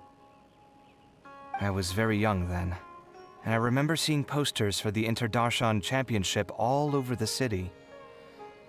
I couldn't help but mention it to my father. I even told him that I really liked the look of the diadem. It was so unique. So he said, "Why don't I win it, so I can let you play with it for a few days?" That made me very happy, and I nodded enthusiastically. But to my surprise, he didn't win. And when he got back home, he seemed extremely depressed. Later, he left home, saying that he wanted to do some investigating in the desert. The quicksand got him not long after that. For many years, I couldn't face up to it at all. If I just kept my mouth shut, maybe none of it would have ever happened.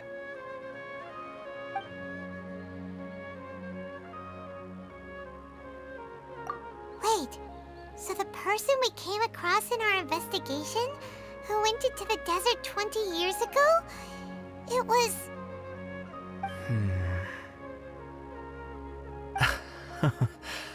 Is that why Sachin thought I looked familiar? I can't believe it. My father was always too kind for his own good. Sachin's research would have saddened him greatly. He must have gone into the desert when he heard about it to find those who were still suffering. It all makes sense now. I've tried telling myself so many times over the years that maybe his sudden depression wasn't because he didn't win the competition. Maybe something else was going on that I wasn't aware of. But in the end, it all started with me mentioning the competition to him. Oh, Kaveh. Don't worry. I destroyed the diadem. There will never be another tragedy like this again. Never again.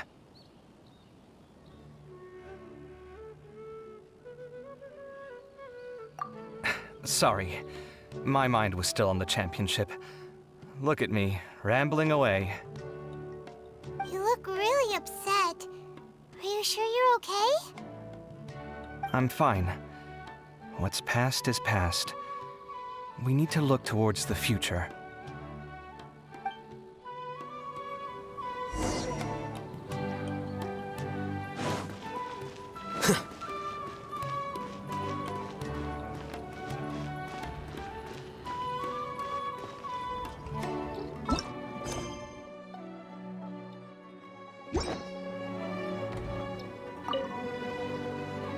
Where were you while the rest of us were eating together? I don't recall being obligated to report my whereabouts to you. Did you go find another hidey hole to read in? You need to change your ways, you know. You can't survive on books alone. Surviving on meals paid for by you would be harder still. You... Whatever. It doesn't take a genius to guess what you've been up to. You were investigating Sachin, weren't you? It was obvious from your notes. However, I don't believe his research alone would have been enough to pique your interest. His way of doing things is disturbing, while you... Well, to be fair, your philosophy disgusts me too, but you and Sachin are nothing alike. I don't imagine your views intersect at all. Egoism and nihilism are not the same thing. My personal interests aside, Sachin's legacy is not entirely meaningless. He conducted experiments on a great scale and left his findings behind. Also, thanks for the compliment, but I'm actually just passing through. I didn't come here for the conversation. Well, not this one at least. What do you mean? What topic of conversation could be more sacred among scholars than the exploration of differing philosophies? Well, based on what I've learned, Sachin and his disturbing way of doing things, as you put it, is very likely to have met your father 20 years ago. What did you say? Wait, so... No. Surely that doesn't mean... Huh. So that's why he thought I looked familiar. My father must have gone into the desert due to his influence. I'm afraid so. Good thing I shattered that diadem. From now on, nothing like that will ever have to happen again. The boundaries of knowledge are ever expanding. Someone else will inevitably pick up the same line of research one day, and Vahumana regards it as a reasonable research direction. Oh, not this again.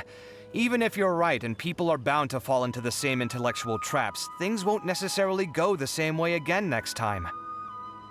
You have to admit that the actions of one individual don't always predict the behavior of the group, and vice versa. Take Sachin, for instance. He's quite an anomaly. And so is the one who stopped him. You. Conflicts of this nature are indeed exceptional, but it will occur again in the future. You said it yourself. The actions of one individual cannot predict the behavior of a whole group. You know that not everyone would have chosen as you did.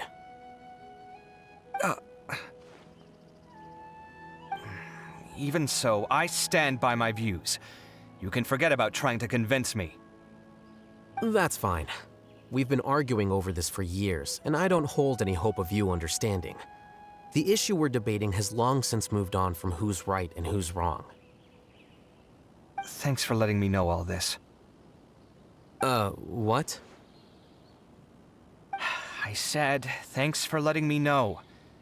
Hey, stop acting like you didn't hear me. You're doing this on purpose, aren't you? They say that earnest thanks should be given thrice, so one more time, please.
I see everything.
Everyone hold hands.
Yay!